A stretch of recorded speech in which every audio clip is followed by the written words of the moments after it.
Class. तो पिछली class में हमने जो एंड किया था अपना सब्जेक्ट, वो ये था कि मीटिंग्स के हवाले से हमने डिस्कस किया था कि कंपनी की ज़िंदगी में कितनी किस्म की मीटिंग्स होती हैं क्लास। 3 किस्म की। 3 किस्म की मीटिंग्स होती हैं, और उसको एक को हम कहते हैं स्टैचुरी जनरल मीटिंग, एक को कहते हैं एनुअल जनरल मीटिंग, और एक होती है ईओजीएम यानी extra ordinary general meeting. Meetings का मकसद क्या होता है? मीटिंग्स का मकसद वैसे ही होता है जैसे हमने इसको इस तरीके से देखा था कि एक आपकी जैसे पेरेंट्स टीचर मीटिंग होती है कि बच्चा कैसा चल रहा है, पेरेंट्स भी पूछ सकते हैं टीचर से और टीचर भी बता सकते हैं पेरेंट्स को, यानी टू वे कम्युनिकेशन ये होता है। सिमिलरली कंपनी के स्ट्रक्चर में ये बात हमें बार बार रिविजिट करते रहनी चाहिए कि कंपनी जो एक सेपरेट लीगल एंटिटी है, इसका जो शेयर होल्डर है यानी जो इसका मालिक है, जो इसका इन्वेस्टर है, वो एक अलग पार्टी है, और जो इसकी मैनेजमेंट है जो इसको चला रही है यानी बोर्ड ऑफ डायरेक्टर्स और नीचे के सारे लोग एक अलग लोग हैं। तो इन दोनों की टू वे कम्युनिकेशन के लिए, कोई फोरम होना चाहिए जिसमें ये आपस में बैठ के डिस्कस कर सकें कंपनी के मामलात को, कंपनी के हालात को और आने वाले प्रोस्पेक्ट्स को। तो उसके लिए लॉ ने ये डिज़ाइन किया है कि हम तुम्हें कोई तरीका देते हैं कि तुम्हारी मीटिंग कैसे होगी। तो वो होगी इन 3 मीटिंग्स के जरिए, या तो एसजीएम होगा या एजीएम होगा या ईओजीएम होगा।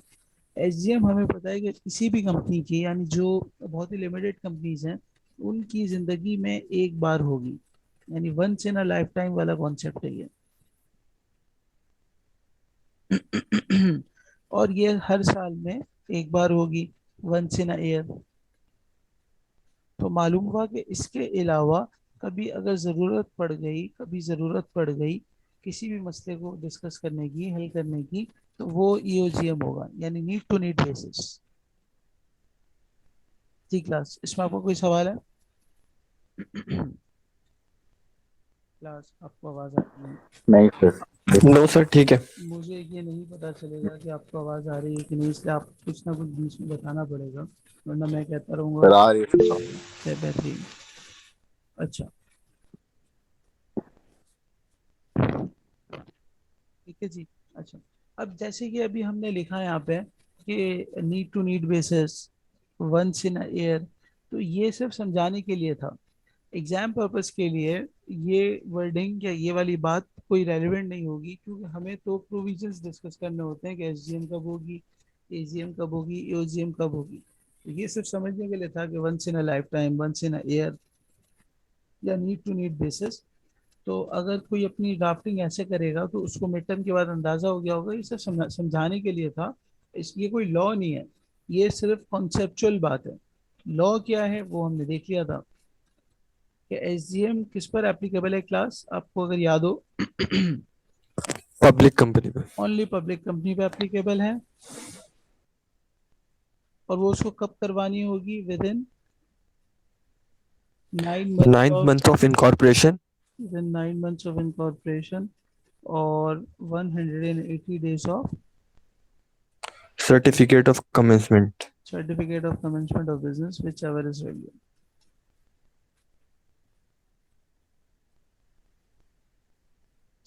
whichever is earlier, इन दोनों में से जिसकी तारीख भी पहले पड़ जाएगी, हमें वहां पर एसजीएम करनी होगी। अच्छा, इसकी कुछ एक्सेप्शंस भी हमने देखी थी। एक एक्सेप्शन इसकी ये वर्कआउट हुई कि अगर ये प्राइवेट कंपनी है कोई भी, तो उस पर एप्लीकेबल नहीं है। अच्छा, अगर कोई प्राइवेट कंपनी अपने इनकॉर्पोरेशन के बाद कन्वर्जन ऑफ, ये आज हम नई बात पढ़ रहे हैं, पिछली क्लास में हमने नहीं देखा था, conversion of private company into public company after 1 year of incorporation, तो उसको भी एसजीएम करने की जरूरत, जी क्लास, नहीं होगी। मैं फिर से बता रहा हूँ, यूं हम कह रहे हैं कि हर पब्लिक कंपनी पर ये एप्लीकेबल है। हाँ, अगर तुम प्राइवेट कंपनी थे और पब्लिक कंपनी में कन्वर्ट हुए थे अपनी इनकॉर्पोरेशन के 1 साल के बाद, तो फिर बीइंग पब्लिक कंपनी तुम पर एसजीएम एप्लीकेबल नहीं होगी। क्या बात क्लियर है क्लास? जी क्लास। Yes sir. ठीक है, ये आज हमने नई चीज पढ़ी है, ये पिछली क्लास में नहीं देखी थी। अच्छा, इसके बाद हमने एक चीज ये देखी थी, क्लियर है। If AGM held earlier then no SGM, ये पिछली क्लास में हमने देखा था। जी क्लास। तो एसजीएम के जो रूलिंग्स थी कि कब करवानी है, ये यहाँ पर आके हो गई मुकम्मल। अब हम इसकी कुछ एग्जांपल्स देख लेते हैं ताकि एसजीएम को हम कंक्लूड कर सकें। एग्जाम्पल नंबर 1, और ये एग्जांपल्स आप बहुत अच्छे से नोट कर लें, ये एग्जाम पर्पस के लिए भी बहुत ज़्यादा रेलिवेंट है। एग्जाम्पल नंबर 1, मिसाल के तौर पे पहले हम कुछ एग्जांपल्स लिख लेते हैं, फिर इसके बाद हम इसको अप्लाई करेंगे। एग्जाम्पल नंबर 1, एक कंपनी है एबीसी लिमिटेड, ठीक है, और वो डेट ऑफ इनकॉर्पोरेशन है उसकी 1 जुलाई 2021, और उसको डेट ऑफ कमेंसमेंट ऑफ जो बिजनेस मिला है वो हुआ है 1 अगस्त 2021 को।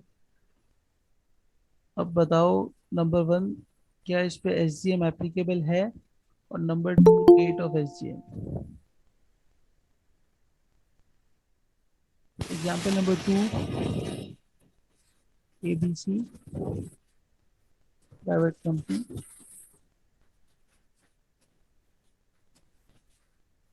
उसकी डेट ऑफ इनकॉर्पोरेशन है 1 मार्च 2021 की। Date of commencement of business examiner ने हमें नहीं बताई। उसकी एसजीएम क्या एप्लीकेबल है, अगर है तो डेट बताओ। तीसरा एग्जाम्पल, एबीसी लिमिटेड है,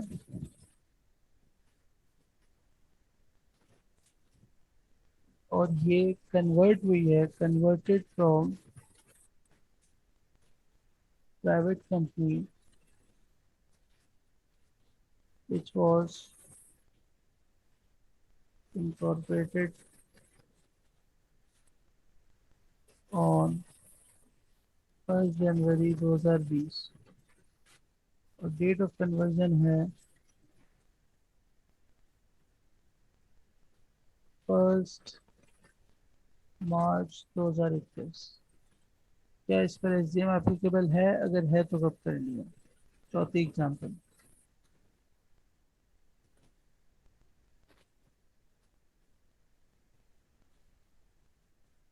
ABC private limited ABC limited company की डेट ऑफ इनकॉर्पोरेशन है 1 जनवरी 2022 को। Date of commencement of business है 1 मार्च 2022 को, और इसने फर्स्ट एजीएम कर ली है 1 जून 2000, सबको 21 कर दें वरना फिर अच्छा हो जाएगा।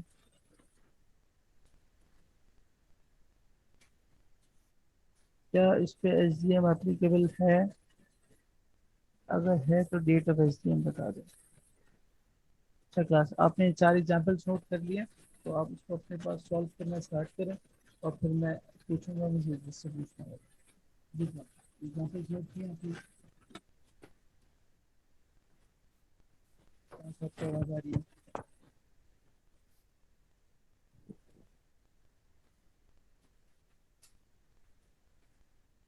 शोर आ रहा है सर, बहुत शोर आ रहा है। तो अब आ रहा है। जी, मैं ये कह रहा हूँ, अब ये 4 एग्जांपल्स नोट करें, और इसको फिर मैं पूछता हूँ जिससे पूछना है। इतनी देर में जब आप नोटिंग कर रहे हैं तो मैं अपनी हैंड्स फ्री चेंज करके देखूंगा भी पॉसिबल, उसकी वजह से शोर आ रहा है।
जी क्लास, अब आ रही है आपको आवाज?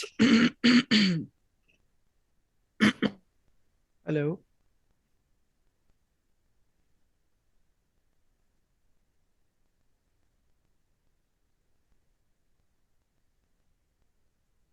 जी क्लास, अब आवाज साफ है? जी सर। चलो जबरदस्त हो गया। नोट कर लिया आप लोगों ने? Yes sir. बहुत बेहतर है आवाज अब तो। जी, आप लोगों ने नोटिंग कर लिया?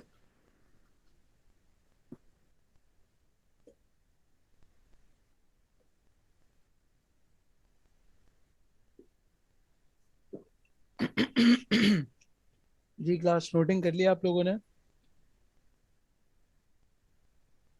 Yes sir. चलो जबरदस्त। आप लोगों ने नाश्ता वाश्ता लगता है नहीं किया, आप सब तो ना। खैर। नहीं किया सर, बिल्कुल भी नहीं किया। करके आना चाहिए यार। कर रहे हैं सर। अच्छा, अब हम पूछते हैं, अली सोहेल क्या आप हमारे साथ हैं? बिल्कुल सर। अच्छा, एमन हनीफ, आप इन चार एग्जांपल्स में से किसी पे कमेंट करना चाहेंगी? जी एमन। यस सर, सेकंड वाली तो होगा ही नहीं क्योंकि वो प्राइवेट लिमिटेड है। ठीक हो गया। सेकंड वाली पे नहीं होगा क्योंकि वो प्राइवेट लिमिटेड है, ये एक जवाब आपका है, नॉट एप्लीकेबल। सर फर्स्ट वाले का। जी, एक एक करके पूछना प्लीज। अच्छा, ये रिकॉर्डिंग हो रही है ना उसकी? ठीक है। अच्छा जी, हमजा इम्तियाज, आपको आवाज आ रही है? जी हमजा।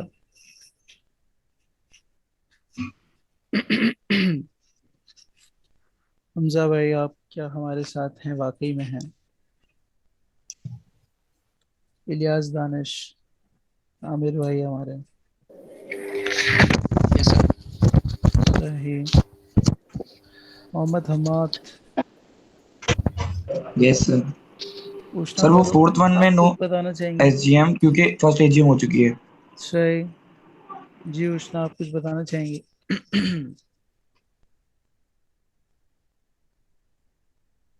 और रुखसाना।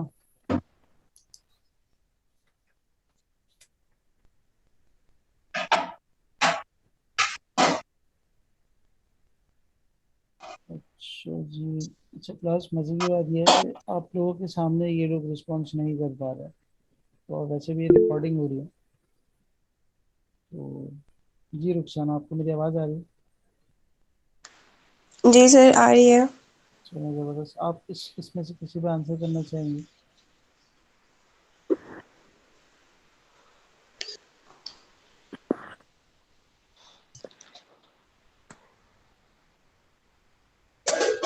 जी Usama.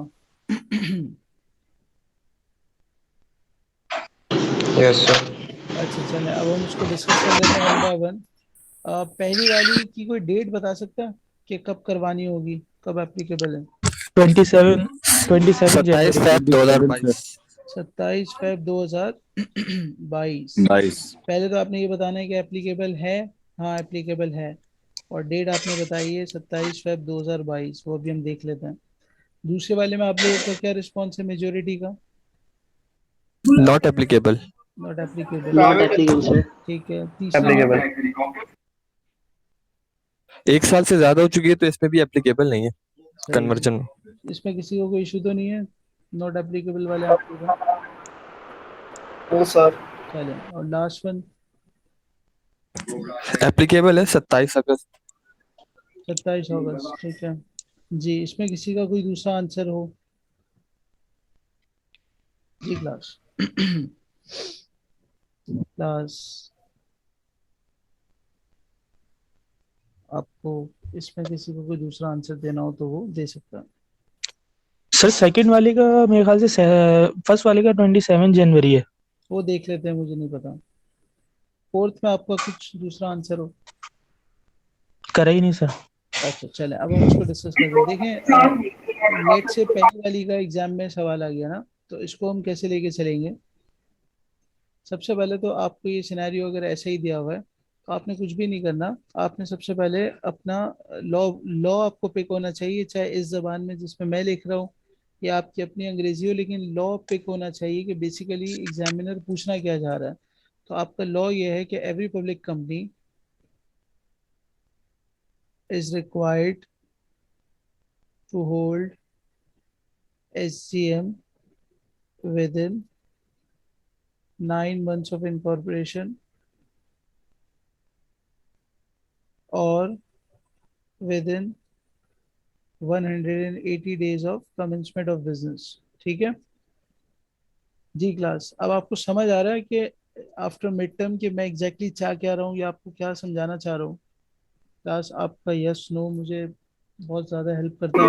Yes sir, yes sir. ठीक है, अब आपने ये लॉ जब बता दिया, अब वो आपको अंदाजा हो गया होगा अपनी कॉपीज देख के कि जरूरी नहीं आपकी 3 स्टेप फॉलो आंसर वाला ही स्टाइल अडॉप्ट करें, आप अपना भी कुछ रख सकते हैं छू के, लेकिन बात आपकी पहुंचनी चाहिए पूरी के पहले आपको लॉ पिक हो जाए कि what examiner is basically looking for.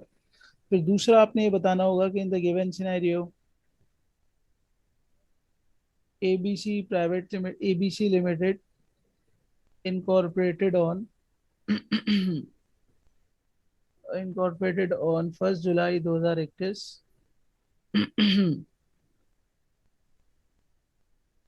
and received its certificate of commencement of business, certificate of commencement of business on, कब मिली है उसको, on 1st August 1st 2021 August। and meaning thereby, ये डिस्कशन हो गया meaning thereby it is required to hold SGM before, कोई एक date आएगी which is calculated on the basis of earlier, that is, फिर आप यहाँ पे बता देंगे कि डेट ऑफ इंकॉर्पोरेशन के हिसाब से ये बनती थी और date of commencement of business के हिसाब से ये डेट बनती थी और विच एवर इज अर्लियर के हिसाब से ये बनी है। क्या बात समझ आ रही है, आंसर कैसे लेके चलना है जी क्लास? क्लास क्या आपको ये बात समझ आ रही है? यस बेहतरीन। सर रिपीट कर दिया। मैं इसमें क्या रिपीट करूँ पूछे? सही सर। मैंने आंसर बताया कि समझ आ रही है कि आंसर ऐसे लेके चलना है। ठीक है, अच्छा अब इसके दिन गिन लेते हैं सर जी। सर ये जो आपने लाइन लिखी है इन द गिवन सिनेरियो, हाँ ठीक है, इसकी सेकंड लाइन में 1 जुलाई को तो वो ABC लिमिटेड, ये आगे वर्ड इनकॉर्पोरेटेड, क्या लिखा है मैंने? अच्छा, इनकॉर्पोरेटेड, ठीक है। ठीक है। अच्छा अब 1 जुलाई इन डेट ऑफ इनकॉर्पोरेशन है तो यहाँ से हमने क्या करना है, इसके 9 महीने गिनने हैं। ठीक है, तो इसके 9 महीने कब कहाँ जाके खत्म होते हैं क्लास? 9 महीने गिनने हैं, दिन नहीं गिनने हैं। तो 9 महीने का मतलब है कि आपका जुलाई 1 महीना हो गया, अगस्त दूसरा हो गया, सितंबर तीसरा हो गया, अक्टूबर चौथा हो गया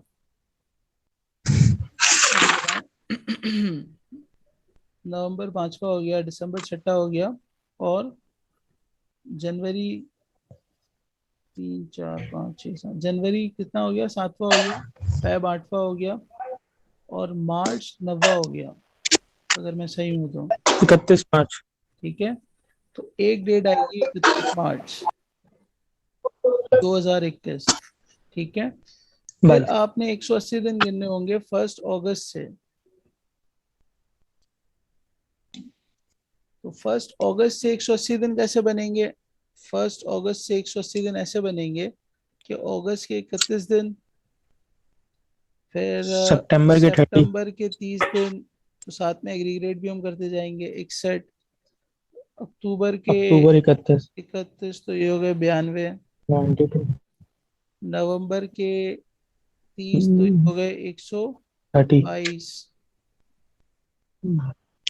दिसंबर के 31 हो गए तो ये हो गए 151, 153 सर 153।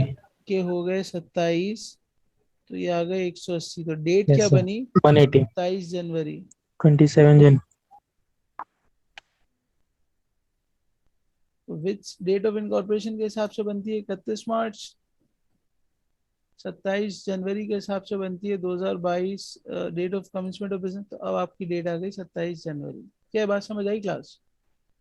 सर 31 मार्च को है, 1 अप्रैल क्यों नहीं है? विद इन, मतलब वो कह रहा है विद इन 9 मंथ्स है ना, यहाँ से महीना स्टार्ट हो गया ना।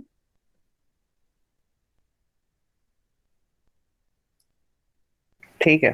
ठीक है। अच्छा, अगर ये 15 जुलाई 2021 को इनकॉर्पोरेट हुई होती तो अब हम 15 जुलाई से महीने गिनते 9। ठीक है क्लास, बात समझ आ रही है? ये बहुत छोटी छोटी बातें हैं, लेकिन एग्जाम में अगर आपको नहीं पता होती तो फिर आप मिस्टेक्स करते हैं। लेट से डेट कर देती सर अगर 15 हाँ बोले।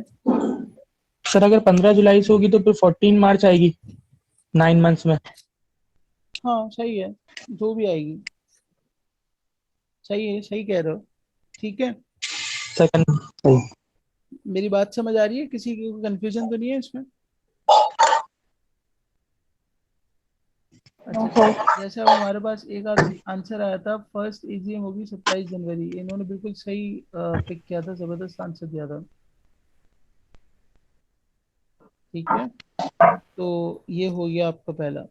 दूसरे वाले केस में आपने बताना होगा कि अगेन सबसे पहले आपने लॉ पिक करना होगा ना। लॉ क्या होगा?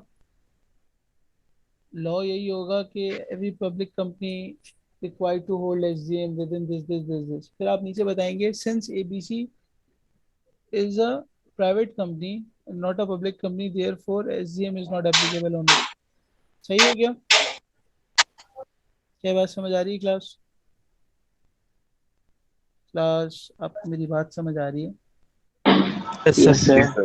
फिर तीसरे केस में अगेन आपने ये बताना होगा। अब यहाँ पर ये वाला लॉ लिखने की ऐसे जरूरत नहीं है कि every public company is required to hold SGM within this. यहाँ पर आप डायरेक्ट ये भी लॉ लिख सकते हैं कि if a private company is converted into a public company after 1 year of incorporation, then SGM is not applicable on public company. आप ये लॉ भी लिख सकते हैं।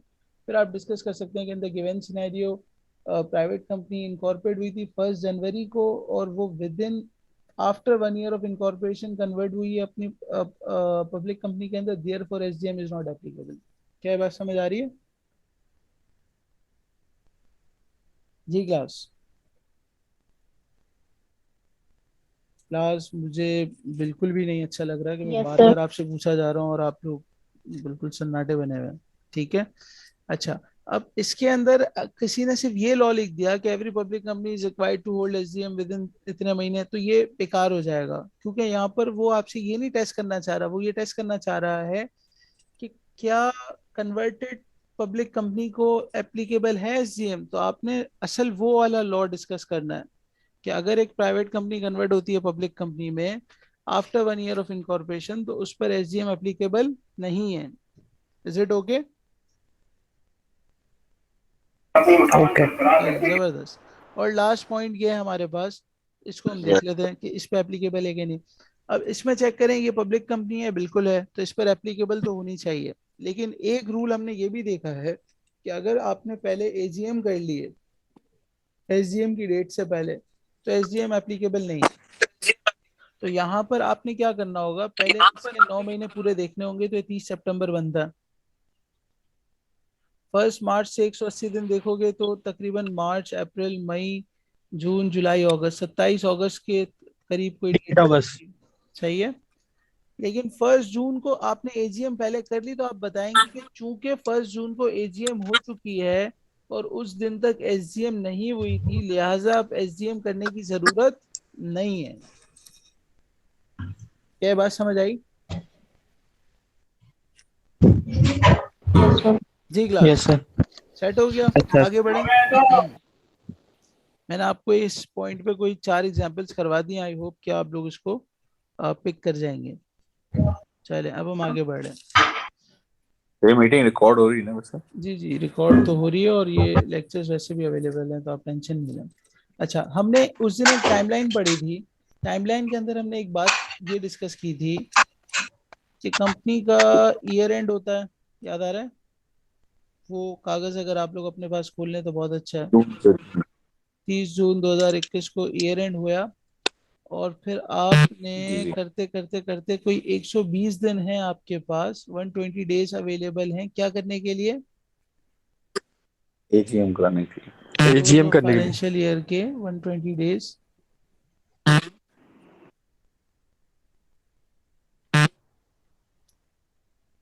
With in 120 days of close of financial year आप AGM करवा सकते हैं। यानी आपकी जो डेट बन रही है वो कोई 28 अक्टूबर बन रही है जी क्लास। सर 120 यस दिन सर। अगर हम गिनना चाहें, एग्जाम में देखो ऐसे भी हो सकता है कि मैं आपसे कह दूं कि इस कंपनी का ईयर एंड है 31 जनवरी, और बताओ इसकी एजीएम कब तक हो सकती है। अब आपने क्या करना होगा, 120 दिन वहां से गिनने होंगे, तो आओ गिनो। 120 दिन with in close of financial year है, तो आपने 120 दिन जो गिनने हैं वो गिनने हैं फेब से, 1 फेब से 28 फेब तक, फेब के 28 दिन, ठीक है। मार्च के 31 दिन, अप्रैल के 30 59 दिन, और जरा बताओ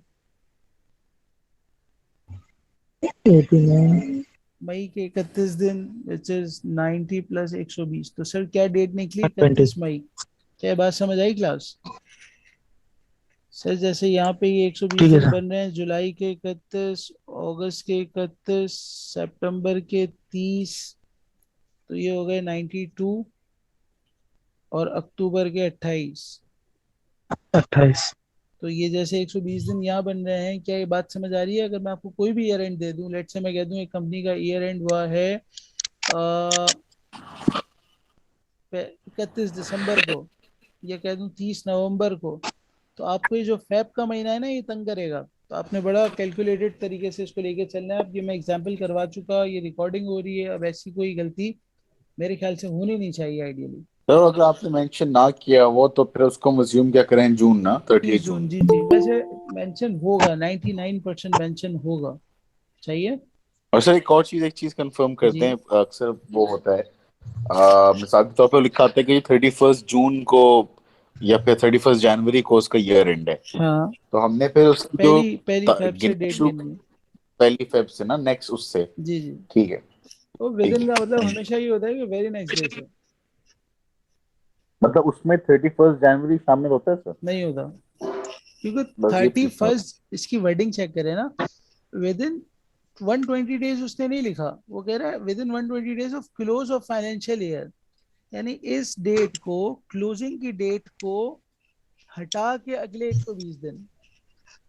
मतलब उसका नेक्स्ट फॉर नेक्स्ट है। हाँ, ये जो बारीक बीनी है ना पढ़ने की, मतलब हमारा असल मकसद ही डे वन से ये है कि हम आपको कुछ ऐसा तैयार करके दें कि आप एक एक चीज बन के निकलें, लौंग या तेल लेना है। तो ये जो बारीक बीनी है ना, लफ्जों का तोड़ जोड़, बातों को तोड़ तोड़ के समझना और बयान करना, ये हमारा असल मकसद है, जो आपकी लाइफ टाइम ये अचीवमेंट बन सकती है। ये होना चाहिए with in 120 days after close of financial. नहीं नहीं, आफ्टर नहीं है ना, सही है, आफ्टर का मतलब तो आफ्टर भी चलेगा और क्लोज ऑफ फाइनेंशियल ईयर भी सही है।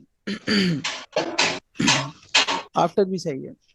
अच्छा, जिस तरह हम अक्सर खैर अभी बात कहीं और निकल जाएगी, तो हम इस पर बाद में डिस्कस करेंगे जब मौका लगा क्लास में, ठीक है। अच्छा, तो इसमें हमने ये डिस्कस किया था कि ऑडिटर आता है, ऑडिट करता है समवेयर, और ये अपना काम करते रहते हैं। ऑडिट का स्कोप क्या होता है, बेसिकली ऑडिट होता किसका है, ये हमने सब डिस्कस किया था ना। ऐसे ही मैं आपसे अगर एक जनरल सवाल पूछूं, लेट से आप में से कहीं कोई ऑडिट करने जाता है और फैक्ट्री का मजदूर आपको पकड़ के कहता है मेरा साहब मेरी वक्त पे तनख्वाह नहीं देता, तो क्या ये आपके लिए ऑडिट के स्कोप के अंदर कुछ तंग करने वाली या कोई आपको ट्रिगर करने वाली बात होगी? No no sir. Sir. No sir. नहीं होगी, क्योंकि हमने समझ लिया था ऑडिट किसका होता है, कंपनी के फाइनेंशियल्स का। नंबर्स का होता फाइनेंशियल। है। नंबर्स मेरे स्कोप है, ठीक है। ऑल्दो वो चाहे तो इधर उधर जा सकता है, लेकिन उसका स्कोप क्या है, बेसिकली वो बुलवाया किसके लिए गया है? उन नंबर्स के लिए जो 30 जून को रिपोर्ट हुए थे या होने। अच्छा, फिर आपने ऑडिट किया, ये हुआ वो हुआ, इसके बाद ऑडिटर की रिपोर्ट आ गई। ऑडिटर की जो रिपोर्ट होगी, जो ऑडिट रिपोर्ट की डेट होगी, वहाँ और इससे पहले आपकी एक बोर्ड की मीटिंग हुई होगी जिसने बोर्ड मीटिंग में क्या क्या होगा, अपने फाइनेंशियल्स हमने लिखा था, फाइनेंशियल्स अप्रूव किए थे, फाइनलाइज। फाइनेंशियल्स अप्रूव किए थे, डिविडेंड डिटरमाइन किया रिकमेंडेशन था, याद आ रहा है? डिविडेंड और recommendation of auditors. Excellent, recommendation of auditor and their remuneration. ठीक है, और ऑडिटर, फिर तो डेट, सॉरी, एजीएम की डेट डिसाइड। एजीएम की डेट तो नहीं, एजीएम की डेट डिसाइड हो जाएगी, दैट इज फाइन, मगर असल मकसद क्या था, ये चीजें डिस्कस तो करेंगे। रेकमेंड अच्छा, ये जी। जो ऑडिटर को पसंद करना है, और इसकी ये हमने ऑडिट के सेक्शन में पढ़ लिया कि ऑडिट कौन कौन हो सकता है कौन पक्ष डाल सकता है कि मुझे ये वाला ऑडिटर नहीं पसंद आ रहा, उसका क्राइटेरिया, उसका क्या था, कोई बताना चाहेगा? सर वो शेयर होल्डर जिसके पास 10% एटलीस्ट वोटिंग पावर वोटिंग हो। पावर हो तो वो कर सकता है, और वो एटलीस्ट 7 डेज बिफोर कंपनी को बता दे और कंपनी फिर कम्युनिकेट कर दे, ये हम देख चुके हैं। ठीक है, डिविडेंड की रिकमेंडेशन फाइनल और इंटरिम अलग अलग होती है, फाइनल के केस की ये बात है, इंटरिम के केस की ये बात नहीं है, याद आ रहा है? कौन से प्रॉफिट हम डिविडेंड दे सकते हैं, नहीं दे सकते, देखिए क्लास ये सब आपस में इंटरकनेक्टेड है, तो आप जितना इसको इंटरेस्टिंगली समझेंगे, आगे पढ़ेंगे, तो आपको मजा भी आएगा, अदरवाइज आइसोलेशन में देखेंगे तो खुद भी बेजार हो जाएंगे और आपको मजा भी नहीं आएगा। ठीक है, अच्छा, फिर जब ऑडिटर की एक रिपोर्ट आ गई, फिर वहां से आपने डेट ऑफ एजीएम, एजीएम से कितने दिन पहले नोटिस देना है शेयर होल्डर्स को कि एजीएम होने वाली है? 21 days। Excellent, excellent, at least 21 days. कितने दिन पहले? At least 21 days। At least 21 days before AGM. Notice कब देना है? At least 21 days before. तो भाई एसजीएम का भी आपने at least 21 days before he notice देना है। क्या बात समझ आई? जी क्लास, सर रिपीट कर दियो। इस तरह एजीएम के लिए आपने 21 दिन पहले कम से कम नोटिस देना है कि एजीएम इस डेट को होगी। इसी तरीके से एसजीएम के लिए भी आपने 21 दिन पहले ही देना है। ठीक है। ठीक है, अब थोड़ा सा इसको हम ये देखते हैं ऐसे, लेट से एक कंपनी है, उसका ईयर एंड है 30 जून, बल्कि नहीं, आप कर दें इसको वही 30 नवंबर 2021। सवाल ये बताओ, इसका ईयर एंड बताओ, इसकी एजीएम कब तक हो सकती है, और एजीएम कब तक हो सकती है, और नोटिस ऑफ एजीएम की आखिरी डेट क्या होगी, कब तक हो सकती है? जी क्लास,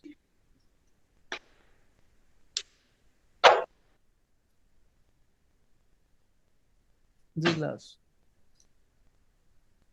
क्लास, यस सर। बताएं। सर एक मिनट।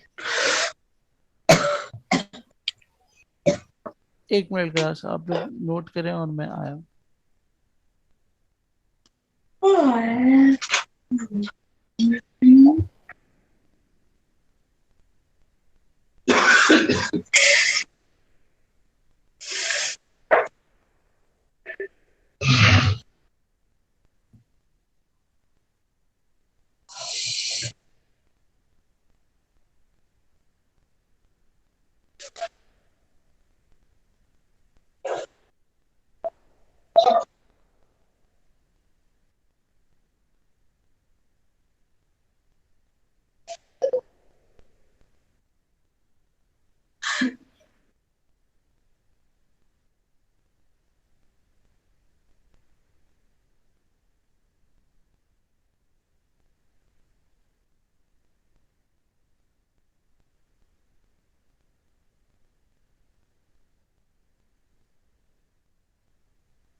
जी क्लास,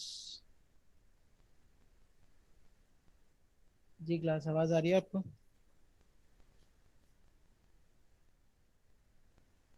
क्लास आवाज आ रही है? Yes, sir. इसका आंसर शेयर करना चाहेंगे? ये बात भाई, आपको मेरी 30 आवाज आ मार्च रही है। है? जी बात। अच्छा खैर, जी बताएं, डेट बताएं, डेट क्या चल रही है इसकी डेट? 30 मार्च 30 मार्च को एजीएम होगी सर। 30 मार्च 30 मार्च 2022। और 2022 तक एजीएम हो जानी चाहिए, पहले भी तो हो सकती है, ये इसका आंसर है। ठीक है, होगी नहीं, हो सकती है, पहले भी हो ठीक है सकती है। सर। बेहतरीन। अच्छा, तो अब गिन ठीक है। लेते हैं। दिसंबर के 31, जनवरी के 31, फेब के 28, तो ये होगा 62, और ये कितना होगा 100, 82 और 90, और मार्च के 30 दिन, तो सर ये होगा 120 दिन, सर 30 मार्च। ठीक है, सही है भाई? आप जो भी थे, आपको मेरी बात समझ आ गई? जी सर। ठीक है। और नोटिस ऑफ एजीएम फिर इससे एटलीस्ट 21 दिन पहले होना चाहिए, यानी 8 मार्च तक ये निकल जाना चाहिए। ठीक है, सर 9 मार्च नहीं होगा? सर 8 होगा या 9 होगा, मतलब 8 होगा। ना तो 9 जो होगा एटलीस्ट वो 20, फाइनल डे होगा ना ये। 10 से गिनेंगे, हाँ सॉरी, 10 और फिर अगले 20 दिन। ठीक है, ठीक है, ठीक है सर। बेहतरीन हो गया।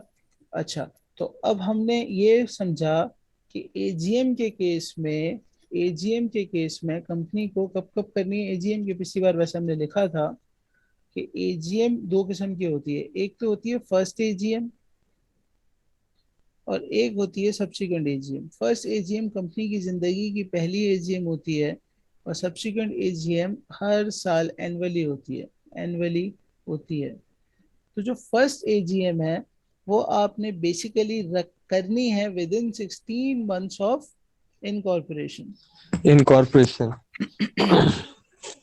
और वो विद इन 16 months वाली बात अगर आपने पहले कर ली है एसजीएम से पहले, तो फिर एसजीएम नॉट एप्लीकेबल हो जाएगी। अदरवाइज अगर हम एक टाइमलाइन ड्रॉ करते हैं, अभी एग्जांपल करते हैं जिसमें दोनों करवाएंगे, तो वो हमें पता चल जाएगा। और subsequent AGM within 120 days of close of financial year, following the date, following the close of the financial year. ठीक है, within 120 days following the close of financial year. क्या बात समझ आई क्लास? ठीक है, अब एक लास्ट एग्जांपल करते हैं और उसके बाद ये वाला चैप्टर, ये वाला एरिया हमारा इंशाल्लाह खत्म हो जाएगा। लेट से एक कंपनी है एबीसी लिमिटेड। ठीक है, उसकी डेट ऑफ इनकॉर्पोरेशन है, date of incorporation is basically, incorporation आपकी रजिस्ट्रेशन हो गई, ये क्लियर होना चाहिए। Date of commencement of business है, date of commencement of business है 1 मार्च 2022। ठीक है, और डेट ऑफ इनकॉर्पोरेशन है 1 जनवरी 2022। अच्छा, आपने क्या करना है, आपने बताना है कि इसकी एसजीएम की डेट क्या होगी और एजीएम की, यानी क्योंकि अब देखो बात बड़ी लॉजिकल है कि कंपनी इनकॉर्पोरेट हुई है तो फर्स्ट एजीएम ही पूछा जा रहा है, तो ऑब्वियसली तो फर्स्ट एजीएम की क्या मैक्सिमम डेट हो सकती है, ये दो सवाल हैं आपसे सिंपल से। जी क्लास, जल्दी जल्दी बता दो।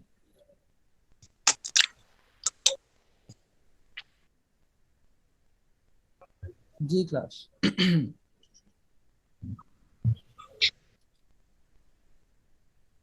क्लास, सर करने तो दें। बस जल्दी से कर जी लें, सर, कितना करेंगे? कैलकुलेट।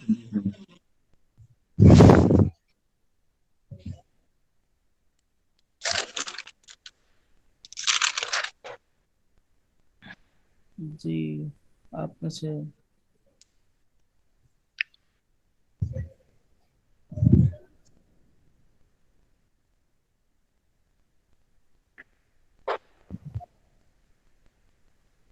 सर एसजीएम तो 28 अगस्त को होगी। ठीक है, एजीएम अप्रैल अप्रैल में होगी सर, अप्रैल तक होगी, 30 ये अप्रैल। क्या जवाब है भाई, एग्जैक्ट डेट बताओ ना। 30 अप्रैल। आप कह रहे हैं 30 अप्रैल तक होगी, चले देख देख लेते हैं। 30 अप्रैल 2000, 23। ठीक है। और वो ऊपर वाली क्या बता रहे हो? 28 अगस्त। ठीक है, सर 30 अप्रैल को होगी जी। 30 अप्रैल को नहीं होगी, 30 अप्रैल तक हो सकती है।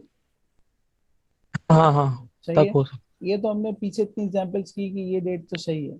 और यहाँ तक हम इसके 16 महीने अगर गिनने आए तो 12 महीने खत्म होंगे दिसंबर में, और 16 महीनों का मतलब यह है कि सर जनवरी से लेके अप्रैल तक। जबरदस्त, ठीक है, तो आपका जवाब सही है। तो इस पे कोई कंफ्यूजन, कोई प्रॉब्लम तो नहीं है, हम इस पे हर एंगल से ओके। जी क्लास, ठीक है। जी क्लास। क्लास, आपको मेरी बात समझ आ रही है, आवाज आ रही है? Yes sir. चलें, जबरदस्त। अच्छा, यस सर। अब जो एक एक्सेप्शन है एजीएम की वो ये है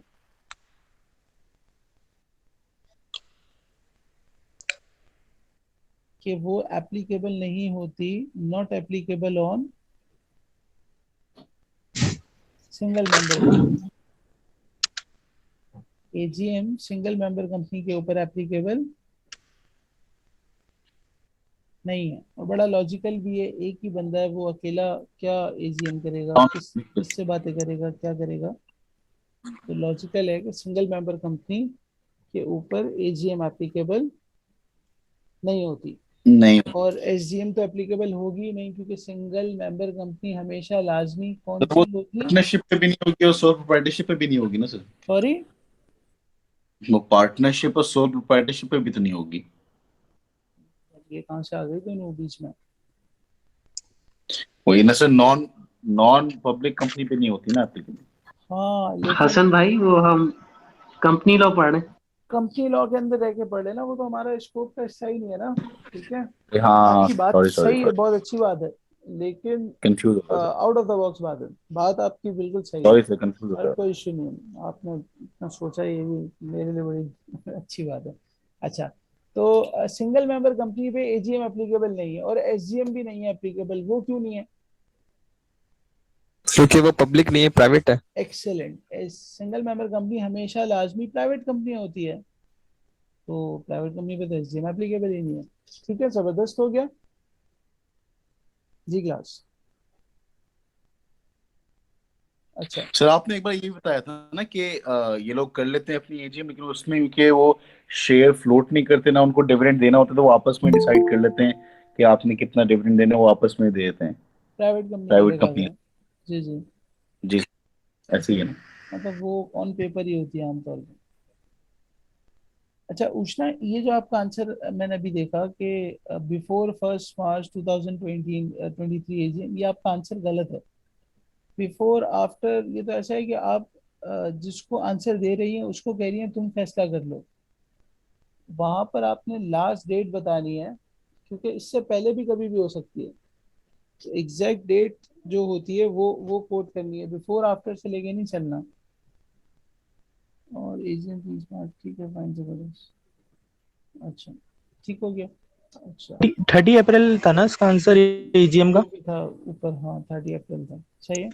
अब हमारे ईओजीएम पे हमारी लास्ट मीटिंग, ठीक है। ईओजीएम हमने अभी डिस्कस कर लिया कि कुछ मामलात ऐसे होंगे जिसमें आपको तुरंत मीटिंग की जरूरत पड़ जाएगी। तो अब ये जो बोर्ड है वो शेयर होल्डर्स को कैसे अप्रोच करेगा डिस्कस करने के लिए? मेंबर्स को कैसे बताएगा, कैसे डिस्कस करेगा? एसजीएम तो पब्लिक कंपनी पे एप्लीकेबल है, जिंदगी में एक ही बार एप्लीकेबल है। एजीएम साल में एक बार होनी है, तो अब वो क्या करेगा? तो उसके लिए लॉ ने एक प्रोविजन रखा है कि तुम extra ordinary general meeting call कर देना, और उसमें इस मसले को डिस्कस कर लेना, जो भी तुम्हें डिस्कस करना हो। क्योंकि कुछ मैटर्स ऐसे हैं जिसके लिए आपको शेयर होल्डर्स की या मेंबर्स की लाजमी अप्रूवल चाहिए, ठीक है। तो अगर आपको कुछ मैटर्स में शेयर होल्डर्स की अप्रूवल चाहिए ही चाहिए, तो वो एक्शन तो बोर्ड ले ही नहीं सकता। तो उसको, उस परमिशन को या उस मैटर को फाइनल करने के लिए एक ही रास्ता रह जाता है कॉर्पोरेट सेक्टर के अंदर, और दैट इज ईओजीएम। क्या बात समझ आई? अच्छा, अब being the student of corporate and business law, हमें हमें क्या फायदा होगा ये पढ़ने से? हमें सिर्फ ये एज है, हमें कोई याद रखने की जरूरत नहीं है एग्जाम के बाद कि ईओजीएम कितने दिन में हो सकती है, कौन कॉल कर सकता है। हमें सिर्फ इतना पता होना चाहिए कि अगर आप किसी ऑर्गेनाइजेशन के सीईओ बन रहे हैं, डायरेक्टर बन रहे हैं, तो बड़ी पोस्ट पे जा रहे हैं, तो मसला आ गया, तो अब कोई कोई ऐसी ही अहमकाना बात कर जाएगा कि अब ये मसले के लिए तो सर शेयर होल्डर को हम कैसे बुलाएंगे, तो आपको सिर्फ ये, सर हम ईओजीएम रख लेते हैं, बस आपको ये पता होना चाहिए कि ईओजीएम नाम की कोई एक चीज है जिससे आपका ये मसला हल हो सकता है। बाकी आपके नीचे जितने लोग होंगे उन्होंने देखना है कि कितने दिनों में होगा, क्या होगा, उसके लिए कंपनी सेक्रेटरी मौजूद है। अगर आपका रोल सिर्फ इतना है, आपको सिर्फ ये इसलिए पढ़ाया जा रहा है, आपको सिर्फ ये इसलिए समझना है कि आपके जहन में फौरन से यह है ईओजीएम रख लो। क्या ये बात समझ आई? जी क्लास, क्लास आपको ये बात समझ आई? Yes sir. ठीक है, यस सर। आपने ये करना है। तो बस आपको अगर ये इसकी हिकमत पता चल गई, that is enough after exams के लिए। एग्जाम के लिए यकीनन कुछ हमारे पास पढ़ने पढ़ाने को है ही नहीं, तो हम इसी के अंदर समझते हैं कि ये भी है वो भी है। अच्छा, तो ये कब हो सकता है? तो बोर्ड इसको मे call at any time, may call any time which may call any time for any matter कर दें, for any matter requires members approval। और वो अगले, थोड़ा सा आगे चल के हमारे पास एक लिस्ट जमा हो जाएगी कि किन मैटर्स के लिए आपने लाजमी अप्रोच करना है, ठीक है, मेंबर्स को। लेकिन board shall at members requisition,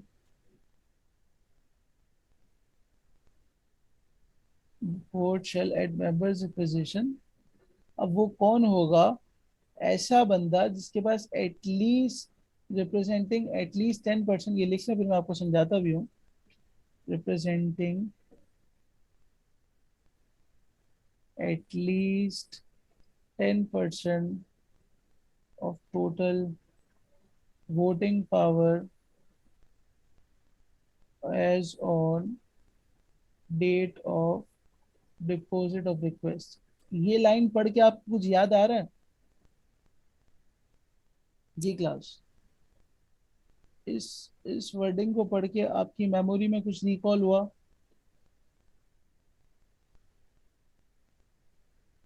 sir ये 10% वोटिंग पावर वाला वो क्या है ना, जिसमें वो अगर ऑडिटर चेंज करवा सकता था एक जबरदस्त मेंबर। जबरदस्त जबरदस्त। तो यहाँ पे भी यही चल रहा है। देखें, मैं आपको फिर से इसकी हिकमत समझाऊं। हिकमत यह है कि कोई ऐसे मामलात होते हैं जिसके लिए आपको मेंबर्स से अप्रूवल लेनी है। मिसाल के तौर पे एक कंपनी है जिसका बिजनेस है कि वो टेक्सटाइल में डील करती है। अब वो चाह रही है कि हम रियल एस्टेट में भी आ जाएं। तो टेक्सटाइल से रियल एस्टेट में आने के लिए ऐसा नहीं है कि बोर्ड ऑफ डायरेक्टर्स को आपने बिठाया था टेक्सटाइल का काम करने के लिए, अब उनको एक कॉन्सेप्ट समझ आया कि रियल एस्टेट की मार्केट में बड़ा चाम है, तो वो अगले दिन से रियल एस्टेट में जाना शुरू कर दें। उनको अपने इस कंपनी के मूव को अप्रूव कराने के लिए उन्हीं से अप्रूवल लेनी है जिनका इसमें पैसा लगा हुआ है। वो लोग कौन है? And they are shareholders. Shareholders, ठीक है। अब चूंकि ये हरकत करने के लिए आपके पास दो रास्ते थे, या तो आप एजीएम के एजेंडा में डाल देते जो एजीएम सालाना हो रही है और मेंबर्स से डिस्कस कर लेते और अप्रूवल ले लेते। लेकिन साल के बीच में आपको ये ख्याल आया या ये अपॉर्चुनिटी अराइज हुई, तो अब बोर्ड अपनी सवाबदीद पे ये बुलाएगा, या बोर्ड को तो अभी भी नहीं पता। मिसाल के तौर पे एक आध मेंबर इतना एक्टिव है कि वो ये कॉन्सेप्ट लेके आए कि यार ये जो हमारी कंपनी है अगर वो ये काम करेगी तो उसको बड़ा फायदा होगा। तो वो इस कॉन्सेप्ट को इम्प्लीमेंट कराने के लिए बोर्ड को एक लेटर लिखेगा कि भाई मैं ये चाहता हूं कि आप ईओजीएम कॉल करें और सारे मेंबर्स को बुलाएं और मेरी इस तजवीज को उनके आगे रखें। तो लॉ ये कह रहा है कि भाई इस तरह तो हर कोई आके खड़ा हो जाएगा, तो कम से कम कोई ऐसा आदमी हो, क्राइटेरिया हो कि जिसकी बात को हम थोड़ा सा वेट दें, जिसकी बात को हम थोड़ा सा एंटरटेन करें। वो बंदा होगा जिसके पास एटलीस्ट 10% वोटिंग पावर होगी। अगर वो ऐसी कोई बात लेकर आएगा तो फिर बोर्ड को चाहिए कि वो ईओजीएम को अरेंज करवाए। क्या ये बात समझ आई? जी क्लास, क्या ये बात समझ आई? जी सर। अच्छा, मेंबर की रिक्वेस्ट पे बोर्ड ने लाजमी करनी ही करनी है। यहाँ पे शेल लिखा हुआ है, यहाँ पे मे लिखा हुआ है। कोई मामलात में अगर बोर्ड को ये लगता है कि यार जरूरी नहीं है मेंबर्स को तंग करना तो ना करे, लेकिन मेंबर ने कहा है और उसकी 10% वोटिंग पावर है तो आपने लाजमी ईओजीएम बुलानी ही बुलानी है। सर इसके लिए जरूरी है कि एक मेंबर के पास 10% हो, दो मेंबर हैं इनके पास 5-5% है, उन्होंने सही एक है, सौ साथ मिला के बिस्मिल्लाह, जो है ठीक उन्होंने। है, हाँ अच्छा है, गुड है, कर सकते हैं। नहीं तो सर ये 10% का जो मामला ये इंडिविजुअली बंदों से है या फिर टोटल वोटिंग पावर से, चाहे 10 बंदे मिलके 1-1%, 10% बना दें, ठीक है, सही है। ऐसा बंदों हो से, सकता है? अच्छा अच्छा अच्छा अच्छा अच्छा, ऐसे नहीं होता भाई, ऐसे नहीं होता। तो इसका मतलब तो 100, मैक्सिमम 100 मेंबर हो सकते हैं ना, इसके आगे हो ही नहीं सकते। आपकी बात को मैं लूँ तो बिल्कुल सर। ऐसे नहीं होता। जितना आपका शेयर कैपिटल है वो divide by number of shares होगा ना, हम्म। तो परसेंटेज आ जाएगी। सही है। तो इंडिविजुअली ये शेयर्स आपके पास होने चाहिए ना 10% एटलीस्ट। हाँ, इंडिविजुअली हो या कलेक्टिवली हो। सही, कलेक्टिवली वाला वर्ड समझ नहीं आ रहा है।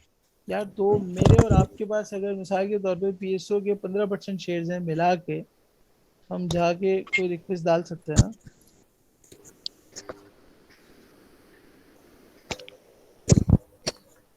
और अगर किसी के पास 2-2% है और वो 5 बंदे मिलके एक ही बात को करने जाए तो वो भी एक्सेप्टेबल है? हाँ बिल्कुल, ऑब्वियसली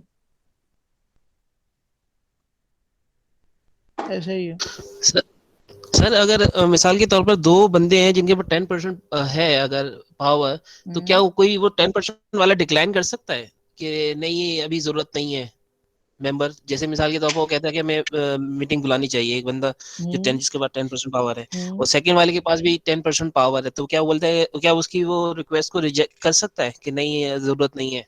लॉ में मीटिंग बुलवाने के लिए पावर दी गई है, रिजेक्ट करने के लिए थोड़ी दी गई है। ओके, ठीक है। ठीक है सर, थैंक यू। सही।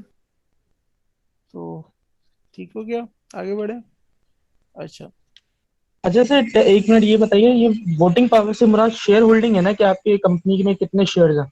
जी जी, आपके लेवल पे शेयर होल्डिंग है। ठीक है। ठीक है। अच्छा, तो आगे बढ़ते हैं। अब मिसाल के तौर पे एग्जाम्पल लिखें। एग्जाम्पल में ये लिखें कि मिस्टर ए हैं, इनके पास टोटल शेयर्स हैं 5,000। ठीक है। और कंपनी एबीसी के जो टोटल शेयर्स हैं वो हैं 40,000। ठीक है। और मिस्टर ए के पास ये जो शेयर्स थे ये थे 31 जनवरी 2022 को। 1 फरवरी 2022 को मिस्टर ए ने डिस्पोज कर दिए 2500 शेयर्स, बल्कि कितना कर दें?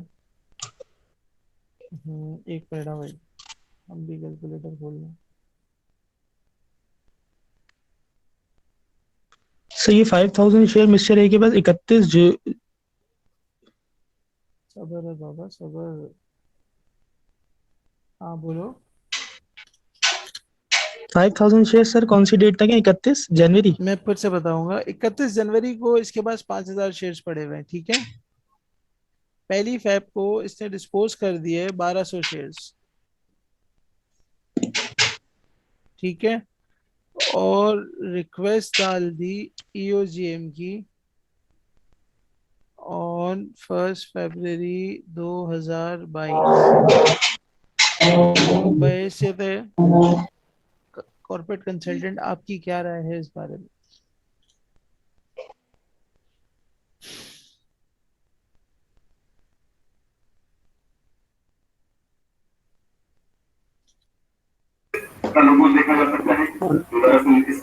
Sir first of all sir ये नहीं कर ये सकता। 10% से लो है। सर 9.5 है। ये तो इसका जवाब नहीं हुआ ना, प्रॉपर बताया। हाँ सही है, 9.5 है, जो भी है। क्यों नहीं कर सकता?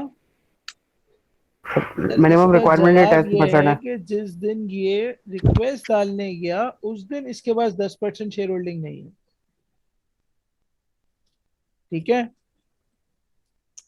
यानी इसका जवाब बेसिकली बन रहा था यहां से। ठीक हो गया? क्या बात समझ आई? सर 1 फरवरी को उसने 1200 शेयर सेल करे और 1 फरवरी को ही ईओजीएम की रिक्वेस्ट डाल दी। हाँ तो सर वो पहले भी तो वो कैपेबल नहीं था क्योंकि उसके 5000 शेयर की होल्डिंग थी जो कि हाँ, 40,000 में से थी। 8% थी, 8% तो पहले ही कम थे।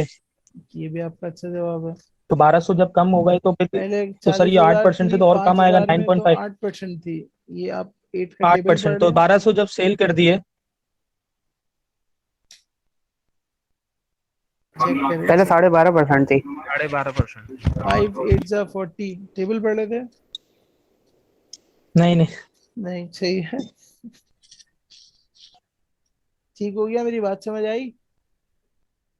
अच्छा देखो, अब होता क्या है, होगा ये कि आप में से हर कोई ऐसे तैयारी करके आएगा, फुल जबरदस्त बाबू बन के आएगा, और उसको पता होगा ईओजीएम कब करानी है। बोर्ड भी बुला सकता है, बोर्ड को लाजमी बुलानी है, रिक्वेस्ट आएगी मेंबर से, सवाल आ जाएगा यहाँ से,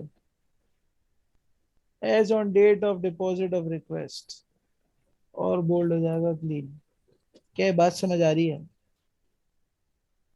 नहीं sir. Yes sir. Yes sir. जी सर। उसको समझ आ गई उसके लिए क्लैपिंग, उसको नहीं आई उसके लिए भी क्लैपिंग, ठीक है। सेट हो गया, आगे बढ़े जी। Class class yes sir. आपको बात समझ आई?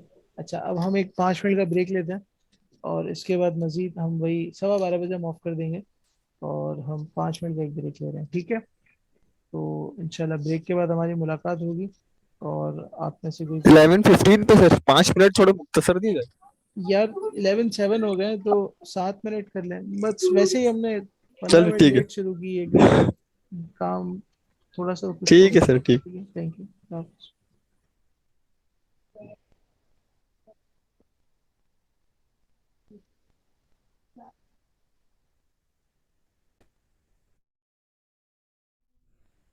जी क्लास आ गए आप लोग? जी सर। Yes sir. तो अब हम थोड़ा सा इसको आगे बढ़ाते हैं। हमने मीटिंग्स का एरिया के, मीटिंग्स कब होती हैं, कैसी होती हैं, ये हर लगा शुक्र हमारा डिस्कस हो गया।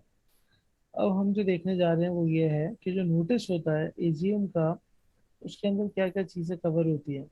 और ये एक बहुत ही प्रैक्टिकल चीज़ है कि अगर आप किसी भी कंपनी के शेयर ओन कर रहे हैं, तो वो जाहिर सी बात है उसका ईयर एंड होना है, उसकी एजीएम होनी है, तो आपके पास नोटिस तो लाजमी आना है। कि यानी notice is basically, notice of AGM is basically दावतनामा। तो उसके अंदर क्या क्या होता है, क्या क्या चीज़ें कवर होती हैं, ये हम देखना जा रहे हैं, ठीक है। अच्छा, नोटिस ऑफ मीटिंग के अंदर एजेंडा बताया जाता है कि मीटिंग का एजेंडा क्या है, यानी मीटिंग क्यों बुलाई जा रही है, इसमें डिस्कस क्या होगा, ठीक है। तो उस एजेंडा को दो हिस्सों में आमतौर पे डिवाइड किया हुआ है। जो क्योंकि आज हमारी ऑनलाइन क्लास थी, इसलिए मैंने वो मैं नहीं रख पाया। अगली क्लास में इंशाल्लाह हम ये सब तकरीबन देख चुके हैं, तो प्रैक्टिकल डॉक्यूमेंट्स में रख दूंगा। तो हम क्या कहते हैं उसको देख लेंगे। ऐसे ही अगर इस सिस्टम में मेरे पास हो तो मैं आपको एक झलक दिखा दूं, तो मुझे नहीं लग रहा होगा।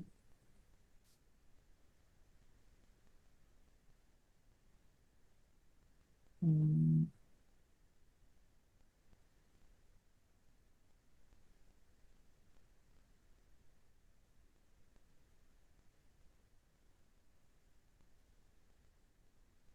शायद नहीं है। तो अगली क्लास में इंशाल्लाह आप वो डॉक्यूमेंट्स भी आपके साथ होंगे, तो आपको ये चीज़ ज़्यादा बेहतर समझ आएगी। अच्छा, तो नोटिस का जो एजेंडा होता है वो दो हिस्सों में डिवाइड होता है। एक होता है ऑर्डिनरी बिजनेस या नॉर्मल बिजनेस, मतलब आपको नोटिस के अंदर ये हेडिंग दिखेगी नॉर्मल बिजनेस या ऑर्डिनरी बिजनेस की। और एक होगा स्पेशल बिजनेस। नोटिस में जितनी भी लफ्फाजी लिखी हुई हो वो सब एक तरफ, असल ये दो चीजें हैं, नॉर्मल या ऑर्डिनरी बिजनेस या स्पेशल बिजनेस। बेसिकली नोटिस है क्या? नोटिस है एजेंडा, यानी हम मीटिंग में ये डिस्कस करने जा रहे हैं। तो जब हम शेयर होल्डर को, मेंबर को नोटिस दे रहे हैं कि हम मीटिंग में ये डिस्कस करने जा रहे हैं, तो उसके अंदर हमें बताना पड़ेगा कि बिजनेस होगा क्या, यानी डिस्कशन पॉइंट्स क्या होंगे, विच इज नॉर्मल या ऑर्डिनरी बिजनेस और स्पेशल बिजनेस। नॉर्मल और ऑर्डिनरी बिजनेस में आपको चार ही बातें मिल सकती हैं, और स्पेशल बिजनेस में any point not covered in normal business. तो मालूम हुआ कि नॉर्मल बिजनेस में चार ही बातें हो सकती हैं। तो इसके अलावा जितनी भी बातें आपने शेयर होल्डर से डिस्कस करनी है या अप्रूव करानी है, वो सब कहाँ फॉल करेंगी class? Special business. Special business में। और नॉर्मल बिजनेस में वो चार बातें यही हैं जो आप देख के भी आए। कंसिडरेशन या अप्रूवल ऑफ अकाउंट्स, हमने पीछे लिखा था, यहाँ पे हम प्रॉपर नाम लिख देते हैं, financial statements, report of board, reports of board and auditor, auditor की रिपोर्ट एंड बोर्ड की रिपोर्ट। दूसरा, recommendation of dividend.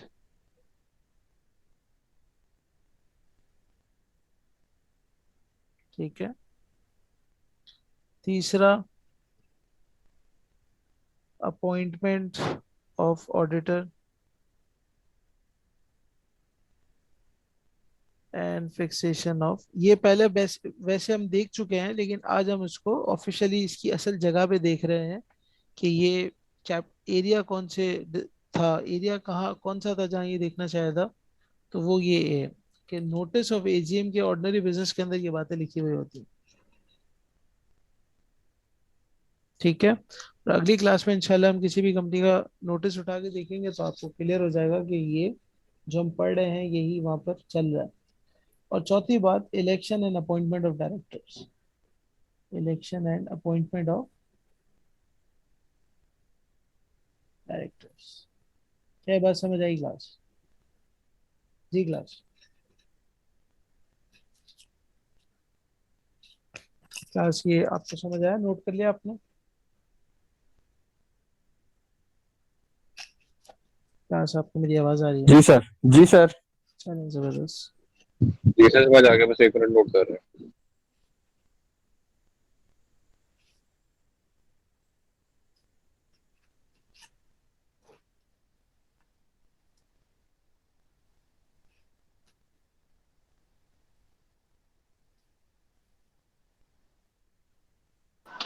Sir reports of board में क्या क्या चीजें आती हैं?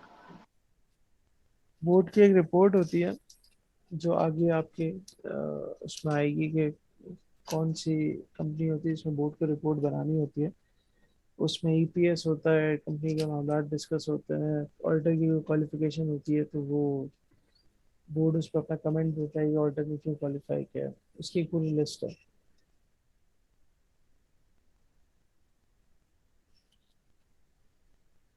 जी क्लास, नोट कर लिया आपने? जी सर। चलो, बेहतरीन हो गया। अच्छा, ये इंशाल्लाह अगले हफ्ते हम नोटिस देखेंगे तो हमें वहां से मिल भी जाएगा।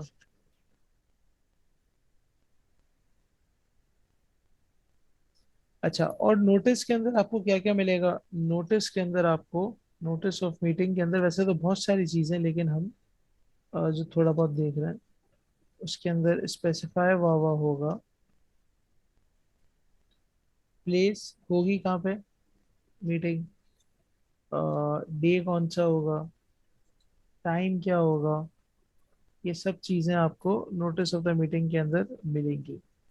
और नोटिस ऑफ द मीटिंग जाता किसको है? तमाम मेंबर्स को जाता है, ऑडिटर को जाता है, डायरेक्टर्स को जाता है, और उनके लीगल एयर्स को जाता है जो बंदे खुद अवेलेबल नहीं है। अच्छा, अब एग्जाम में कैसे सवाल अब तक हम टेस्ट करते आए हैं, नॉर्मली हमारी प्रैक्टिस ये होती है कि हम एक नोटिस, क्योंकि हम प्रैक्टिकल नोटिस देख चुके होंगे, तो हम एक नोटिस शेयर करते हैं, और उसके अंदर क्योंकि प्रैक्टिकल नोटिस हम देख चुके होंगे तो उसमें से हमें पता चल जाएगा कि नोटिस की वर्डिंग कैसी होती है, उसमें क्या क्या चीज़ें कवर होती हैं। और हमने लॉ भी पढ़ लिया कि उसमें प्लेस लिखी होती है कहाँ होगी, बिल लिखा होगा, आवर लिखा होगा। तो फिर हम एक ड्राफ्ट नोटिस शेयर करते हैं और हम कहते हैं कि इसमें से कुछ मिस्टेक्स आइडेंटिफाई करके दिखाओ। थर्ड पॉइंट क्या है? Place, day, hour. हाँ, आवर। तो ये जब हमारी आखिरी क्लास होगी उसमें हम थोड़ी सी प्रैक्टिस करते हैं। अगली क्लास में हम प्रैक्टिकल लाइफ का नोटिस देख लेंगे जो कंपनीज देती हैं, और हमने लॉ की प्रोविजनिंग पढ़ ली, इसमें ये होना चाहिए और ये होना चाहिए, जो ऊपर हमने देखा ना, ये सारा एरिया।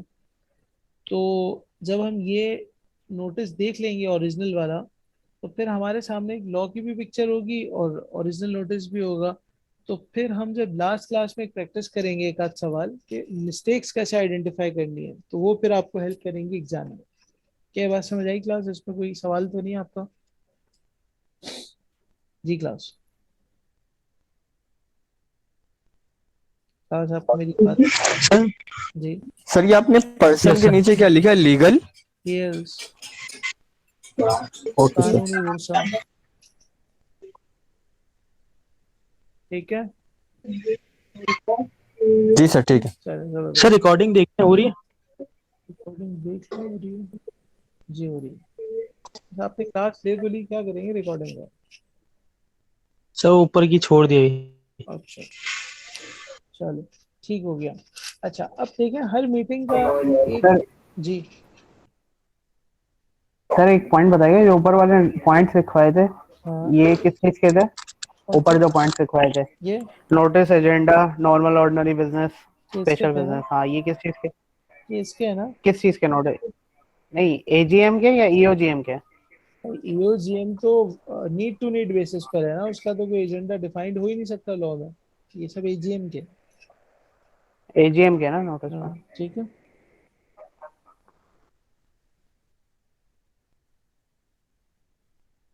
अच्छा, अब देखें हर हर चीज के लिए कोई ना कोई क्राइटेरिया होता है। जस्ट लाइक सीबीएम में अगर आपने कोई क्लास कंडक्ट करनी है तो उसका एक क्लास साइज डिफाइंड है, तो कम से कम अगर 5 बच्चों की इनरोलमेंट होगी तो बैच ऑफर होगा, वरना वो क्लास कैंसिल हो जाएगी। अदरवाइज वो क्लास मीनिंगफुल नहीं रहेगी, ऑर्गेनाइजेशन को बिजनेस लॉस भी होगा, और फायदा नहीं है, उसकी कॉस्ट ज़्यादा बढ़ जाएगी और इनकम कम रह जाएगी उस पर्टिकुलर क्लास से। यानी कोई ना कोई वजह आपके साथ हमेशा लगी रहती है किसी भी चीज़ को रखने में। जैसे आप का कोई प्लान बना रहे हैं तो आप कहते हैं यार कम से कम 3 लोग आएंगे तो हम मिलते हैं, अदरवाइज नहीं मिलते, अगले हफ्ते देखेंगे। तो मालूम हुआ हर चीज़ का कोई ना कोई बैकग्राउंड होता है, जिसको हम लॉ की जबान में या बिजनेस लैंग्वेज में कोरम कहते हैं। कोरम। तो कोरम का मतलब यह है कि मिनिमम साइज मीटिंग का कितना होगा, तो लॉ ये समझता है कि वो मीटिंग इफेक्टिव होगी, अदरवाइज वो मीटिंग इफेक्टिव, जी क्लास, अदरवाइज वो मीटिंग इफेक्टिव नहीं होगी। नहीं होगी। तो जो अब कोरम है जनरल मीटिंग का, अब ये कोरम है जनरल मीटिंग का। जनरल मीटिंग से मुराद क्या हो गया? जी क्लास, जनरल मीटिंग से मुराद क्या हो गया? तीनों, यानी एजीएम का भी यही कोरम है, एसजीएम का भी यही कोरम है, और ईओजीएम का भी यही कोरम है। ईओजीएम। लिस्टेड कंपनी के केस का कोरम डिफरेंट है और अदर देन लिस्टेड का अलग है, यानी अदर देन लिस्टेड के अंदर कौन कौन आ जाएगी क्लास? जी क्लास, लिस्टेड कंपनी का कोरम तो अलग है। प्राइवेट और पब्लिक अनलिस्टेड। जबरदस्त जबरदस्त, प्राइवेट और पब्लिक अनलिस्टेड, यही आंसर मैं आपसे सुनना चाह रहा था। जबरदस्त, excellent। ठीक है, जबरदस्त। अच्छा, तो अब लॉ ये कहता है कि भाई इतने लोग होंगे तो हम मानेंगे ये मीटिंग तुम्हारी सही है, और इतने लोग नहीं हो, इससे कम लोग होंगे तो हमारी नजर में ये बकवास है, आप कुछ और सोचें। तो लिस्टेड कंपनी के केस में या तो कम से कम पर्सनली एटलीस्ट 10 मेंबर्स हो, 10 मेंबर आए हुए हो, यानी 10 दिमाग, 10 सर आपको दिख रहे हो उस पर्टिकुलर रूम में इन टर्म्स ऑफ मेंबर्स, या अगर वीडियो लिंक के थ्रू है तो एटलीस्ट 25% वोटिंग पावर वाले लोग हो, मेंबर्स हो। यहाँ पे 10 लोगों से भी काम चल जाएगा, 10 इंसानों से काम चल जाएगा। यहाँ पर 10 होने जरूरी नहीं है, एक भी अगर 25% वाला है तो सफिशिएंट है। ठीक हो गया? अच्छा, और अदर देन लिस्टेड कंपनी के केस में पर्सनली 2 मेंबर्स हो,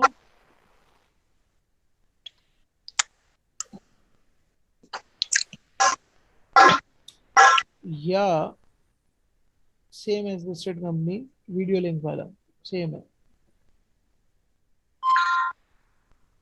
ये same, unless articles provide for a larger number. चलिए आप नोट कर लें, फिर मैं आपको समझाता हूँ।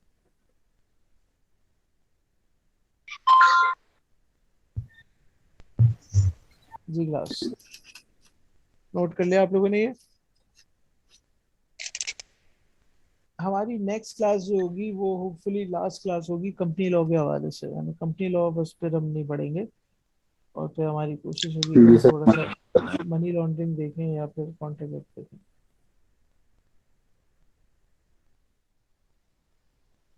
मनी लॉन्ड्रिंग देख लेंगे सर। मनी लॉन्ड्रिंग शायद इन्होंने हटा दिया, इसलिए मुझे देखना पड़ेगा। रिसेंटली मीटिंग हुई थी उसमें डिस्कस हुआ था कि इसको हटा रहे हैं, इसको किसी और के पास टैक्सेशन भी रिफर तो दो करें। हमारे। सॉरी,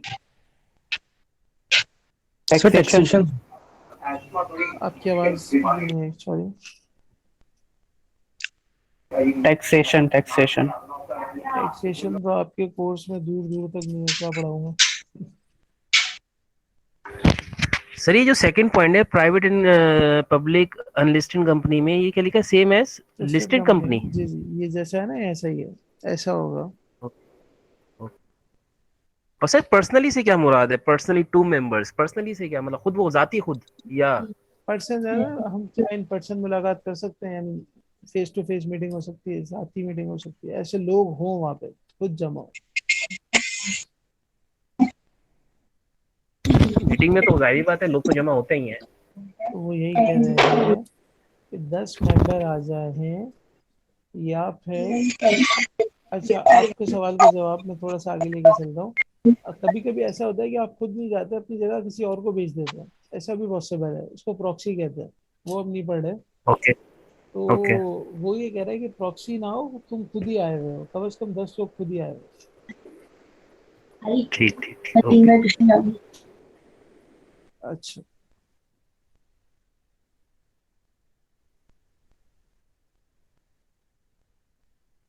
ठीक है क्लास, ये लिख लिया आप लोगों ने?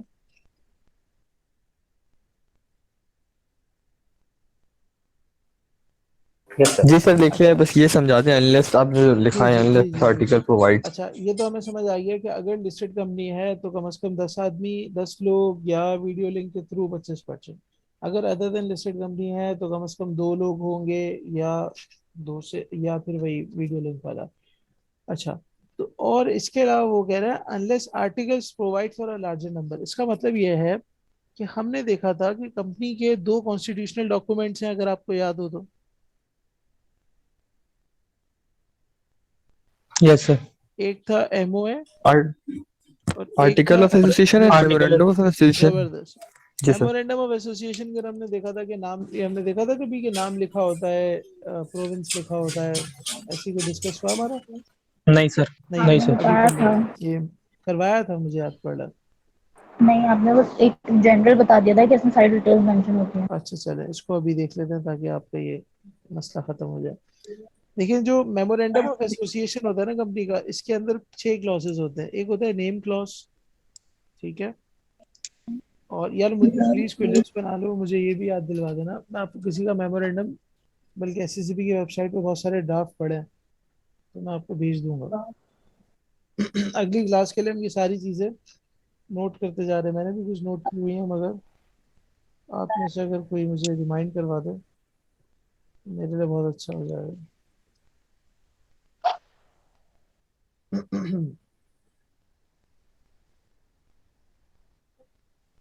अच्छा जी। तो एक होता है नेम क्लॉज, एक होता है रजिस्टर्ड ऑफिस क्लॉज,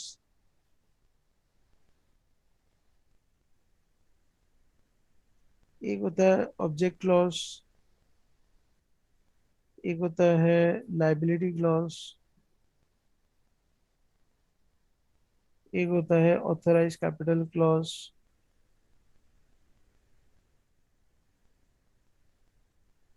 और एक छठा वाला होता है, वो मुझे भी अभी याद नहीं आ रहा, बल्कि 1 मिनट वेट करेंगे, देख के बता दूँ आपको।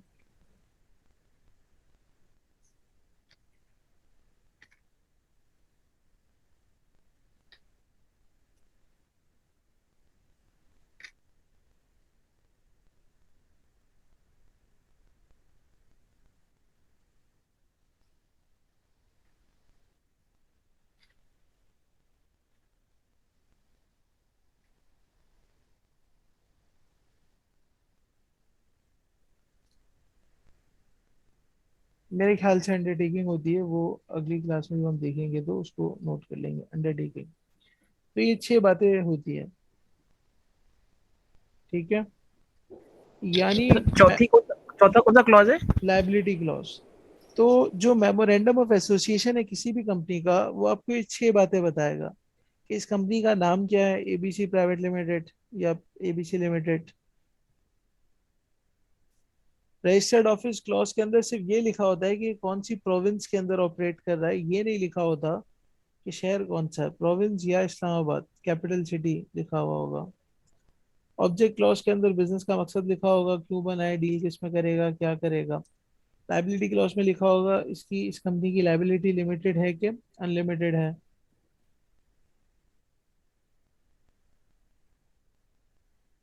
ऑथराइज कैपिटल क्लॉज में लिखा होगा कि ऑथराइज कैपिटल कितना है, ये हम डिस्कस कर चुके हैं। ऑथराइज कैपिटल क्या होता है, मैक्सिमम कैपिंग जिस जहां तक कंपनी शेयर्स इशू कर सकती है, ये याद आ रहा है क्लास? जी क्लास। सर लाइबिलिटी का बता दूं दोबारा। लाइबिलिटी क्लॉज में लिखा होगा लाइबिलिटी लिमिटेड है कि अनलिमिटेड है। सर कंपनी है तो लाइबिलिटी लिमिटेड ही होगी ना। एक कंपनी की टाइप ऐसी होती है जिसमें लाइबिलिटी अनलिमिटेड भी होती है, लेकिन वो प्रैक्टिकली कहीं पाई नहीं जाती, इसलिए हमने कभी उसको डिस्कस ही नहीं किया, लेकिन हो सकती है मेरे को। सर वो लिमिटेड बाय गारंटी तो नहीं? शायद उसमें भी है, और वैसे भी बाय नेचर बाय टाइप भी एक है जो मुझे आज तक नहीं मिली, और शायद है भी नहीं, ठीक है।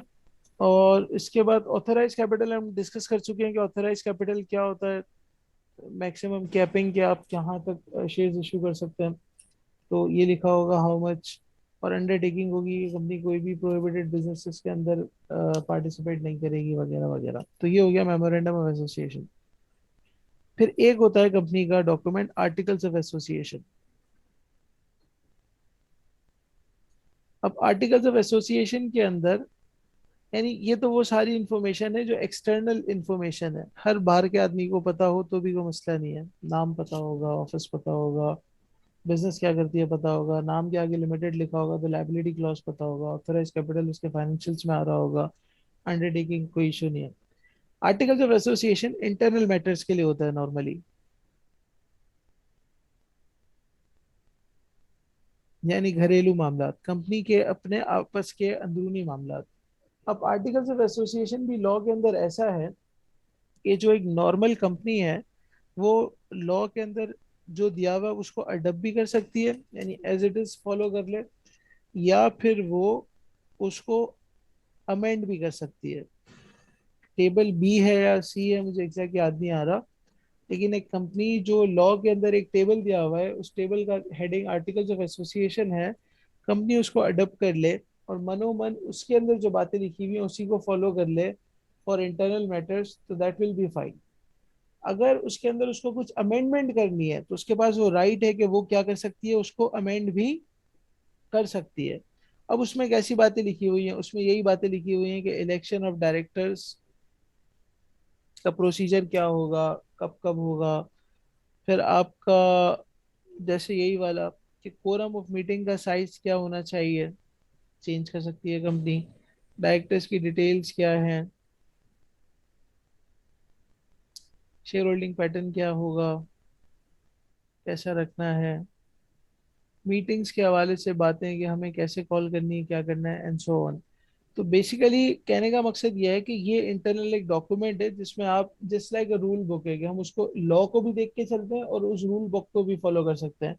अगर रूल बुक लॉ से टकरा नहीं रही तो आप इसके अंदर अपनी मर्जी से सख्तियां बढ़ा भी सकते हैं और कम भी कर सकते हैं। अगर रूल बुक आपके लॉ से टकरा नहीं रही तो आप इसके अंदर अपनी मर्जी से सख्ती बढ़ा भी सकते हैं, अपने लिए कुछ रिस्ट्रिक्शंस भी पैदा कर सकते हैं और कुछ रिलैक्सेशंस भी पैदा कर सकते हैं। क्या बात समझ आई क्लास? जी क्लास। सर रूल बुक किससे नहीं टकरा रही? लॉ से नहीं टकरा रही। जैसे ये अभी आपको एग्जांपल से समझ आ जाएगी, लेकिन सिर्फ अभी स्टेटमेंट पे गौर करें कि जस्ट लाइक इंटरनल मैटर की एक रूल बुक है, अगर उसमें आपके पास ऑप्शन है कि या तो आप मनोमन अडेप्शन कर लें जैसे लॉ में ये रूल बुक दी हुई है, या फिर आप उसको अमेंड भी कर सकते हैं, लेकिन वो अमेंडमेंट्स उस हद तक पॉसिबल हैं कि वो लॉ से टकरा नहीं रही ना वो अमेंडमेंट्स टकरा नहीं रही हो, अगर आप अपने ऊपर कुछ मजीद रिस्ट्रिक्शंस पैदा करना चाह रहे हैं या फिर कुछ रिलैक्सेशंस पैदा करना चाह रहे हैं। क्या बात समझ आई? ये स्टेटमेंट समझ आ गया? नो सर, नहीं आया? सर नहीं है। अच्छा देखिए, ये मेमोरेंडम क्या होता है समझ आ गया, ये एक डॉक्यूमेंट होता है जिसमें ये 6 बातें लिखी होंगी और इसकी बात खत्म हो जाएगी। सही है? ओके, सही हो गया। क्लियर है। Articles of association just like a rule book, जिसमें कुछ रूल्स हैं। जैसे हर किसी के अपने नॉर्म्स होते हैं ना, कि आपके घर का एक कल्चर होगा, लेट से सुबह सब 7 बजे उठ जाते होंगे, 6 बजे उठ जाते होंगे, रात में 11 बजे आपसे रब्ता करें तो कोई जवाब नहीं देगा। ये एक आपका एक नॉर्म है, एक कल्चर है। लेकिन कुछ चीजें ऐसी होंगी जो आप कल्चर के अंदर रहते हुए भी चेंज नहीं कर सकते होंगे। सिमिलरली आर्टिकल्स ऑफ एसोसिएशन के अंदर ये बातें लिखी हैं, इलेक्शन के अंदर हम क्या कर रहे होंगे, मीटिंग हमने कहाँ करनी है, कैसे रखनी है, कोरम ऑफ द मीटिंग कैसा होगा, जहाँ जहाँ चेंजेस पॉसिबल है। लेकिन ये जो चेंजेस हैं, यानी ये जो अंदरूनी मसले हैं ना कंपनी के, इलेक्शन ऑफ डायरेक्टर कंपनी का जाती मसला है, quorum of the meeting company का जाती मसला है, इसके अंदर आप कह रहे हैं कि यार लॉ में जो कोरम डिफाइन हुआ है ना कि 10% 10 लोग कम से कम हो या 25% वीडियो लिंक वाला हो, मैं चाह रहा हूँ ये 10 नहीं 15 हो, या मैं चाह रहा हूँ कि यार मेरी कंपनी है ना, 10 नहीं 5 लोग भी आएंगे तो मैं मीटिंग कहूंगा कि सही है मीटिंग करवा दो। मैं कह सकता हूँ ना ये, या नहीं कह सकता? कह सकते हैं। कह सकते हैं। तो लॉ ये कह रहा है कि या तो तुम जो आर्टिकल्स हमने दिया हुआ है उसको मनोमन अडॉप्ट कर लो, या फिर तुम उसके अंदर अमेंडमेंट कर लो। तो वो अमेंडमेंट्स तुम उस हद तक कर सकते हो कि वो लॉ को तोड़ ना रही हो, लॉ को ऐसे ना तंग कर रही हो कि लॉ ने तुम्हें कहीं बार ना क्या हुआ हो कि यार इस चीज के अंदर आर्टिकल्स में अमेंडमेंट मत करना, इस चीज के अंदर आर्टिकल्स के अंदर इस किस्म के अमेंडमेंट ना करना। अगर लॉ ने मना नहीं किया तो आप आर्टिकल्स को अपने फेवर में मोल्ड कर सकते हो। क्या ये बात समझ आई? सही है, क्लियर है सर। ठीक है। अच्छा, अब इसकी एग्जांपल यही है, ये पूरी कहानी सुनाने का मकसद ये था। लॉ ये कह रहा है कि कोरम ऑफ द मीटिंग ये है कि अगर लिस्टेड कंपनी है तो ठीक है, लिस्टेड कंपनी है तो आपने कम से कम 10 लोगों को लाना है या 25% वोटिंग पावर होगी। अगर प्राइवेट कंपनी है तो कम से कम 2 लोग हों या 25% वोटिंग पावर वाले वीडियो लिंक पे हों।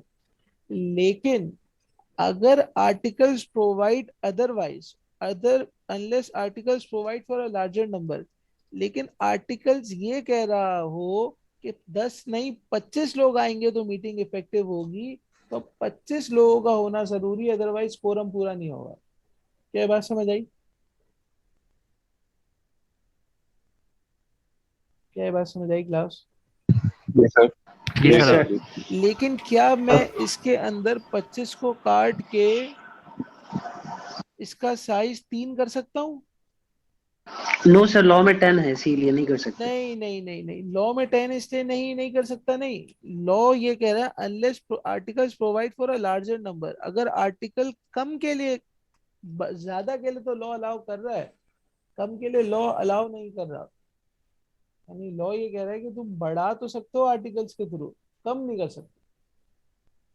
यस सर, मैं भी वही कह रहा हूँ क्योंकि लॉ ने बोला 10 है मिनिमम, तो हम 10 ही रख, 10 से ऊपर जा सकते, कम नहीं आ सकते। लॉ 10 ने, मैं इसीलिए आपको ये क्लियर करना चाह रहा हूँ, लॉ ने 10 बोला है, ये बात एक तरफ है। दूसरी बात ये, लॉ ने ये बोला है कि आर्टिकल ज्यादा नंबर बोल सकता है।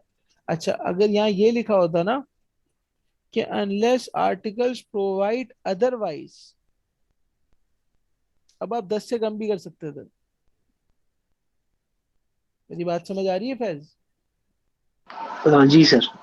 तो लॉ, अब लॉ ने आपको छूट दी हुई थी ना, आर्टिकल्स में कम करो ज्यादा करो, लेकिन यहाँ पे लॉ ने कहा है कि articles provide for a larger number, तो जब लार्जर नंबर है तो आप कम नहीं कर सकते।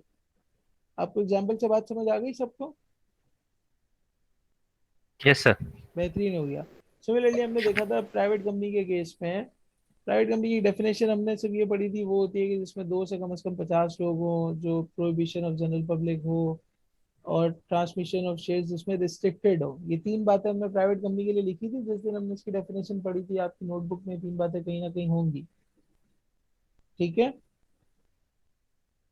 जी क्लास? ऐसा कुछ याद आ रहा है किसी को, रिकॉल हो रहा हो तो उस सफे पे ही पहुंच जाओ क्लास।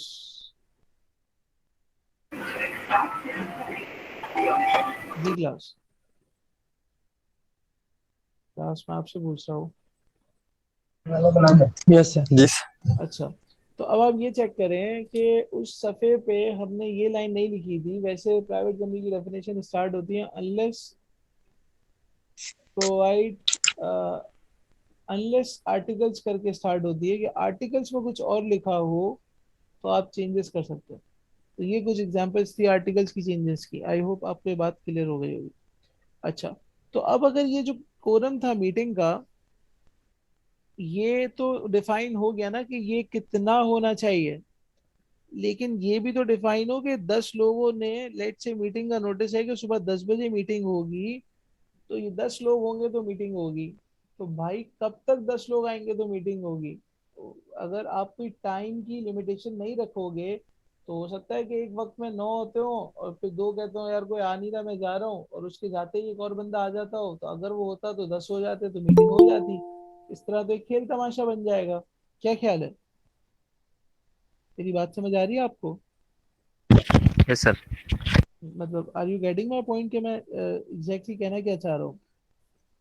तो अब लॉ ने क्या करा, लॉ ने ये करा कि ये सिर्फ जो 10 का नंबर है या जो 2 का नंबर है, सिर्फ इससे काम नहीं चलाना। ये जो कोरम ऑफ द मीटिंग है वो with in half an hour, with in half hour of meeting, यानी 11 का टाइम है तो 11:30 बजे तक ये नंबर पूरा हो जाना चाहिए। अगर आधे घंटे में ये मीटिंग का पूरा नहीं हो रहा, with in half an hour of the meeting पूरा नहीं हो रहा, तो quorum not present within half an hour of meeting, if quorum is not present, quorum अगर मुकम्मल नहीं है, मौजूद नहीं है, तो अगर मीटिंग कॉल्ड बाय मेंबर्स है, इफ कॉल्ड बाय मेंबर्स, और मेंबर्स की मीटिंग कौन सी कॉल्ड होती है हमारी? EO EO GM. Excellent excellent. ये वाहिद बंदा है मेरे ख्याल से, ये वो है जो जिसके 24 नंबर है। आप वही है ना? जी सर। जी। इफ कॉल्ड बाय मेंबर्स तो मीटिंग शैल बी डिसॉल्व। तो हम कहेंगे कि भाई ये जो मेंबर्स ने बुलाई थी ना, लोगों ने इंटरेस्ट नहीं लिया, बिल्कुल सही इंटरेस्ट नहीं लिया, उसका एजेंडा ही फारिग था, किसी शेयर होल्डर ने उसमें इंटरेस्ट शो नहीं किया और वो डिसॉल्व। अब उस पर दोबारा तुम मीटिंग कॉल नहीं कर सकते, यानी उस मीटिंग को तुम्हें अगर रखना है तो फिर से सारा प्रोसीजर फॉलो करना होगा, फिर से रिक्वेस्ट देनी होगी, फिर से मीटिंग कॉल होगी, वो सब होगा। उस पर्टिकुलर मीटिंग का सब्जेक्ट हो गया खत्म। लेकिन अदर केस, यानी कंपनी ने बुलाई है, यानी एसजीएम है, यानी एजीएम है, यानी एजीएम कॉल्ड बाय बोर्ड है, तो वो मीटिंग स्टैंड एडजॉर्न, तो वो मीटिंग एडजॉर्न हो जाएगी, stand adjourned to the same day in the next week at the same place.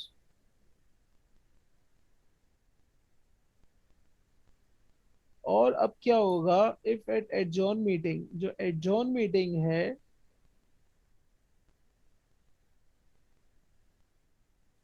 उसमें भी कोरम प्रेजेंट नहीं है, if quorum is not present within half an hour, उस एडजॉर्न मीटिंग में भी कोरम नहीं आया, प्रेजेंट नहीं हुआ आधे घंटे में, तो अब क्या होगा, मेंबर्स प्रेजेंट पर्सनली और through video link,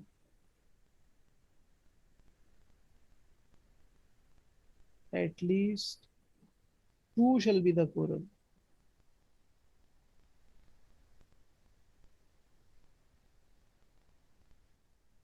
Unless articles provide otherwise.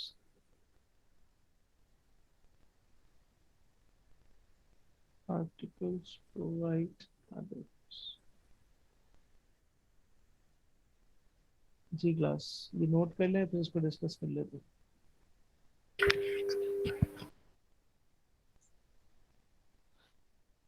जी क्लास, ये लिख रहे हैं आप लोग? जी थोड़ा सर। सा ऊपर कीजिएगा। Yes sir.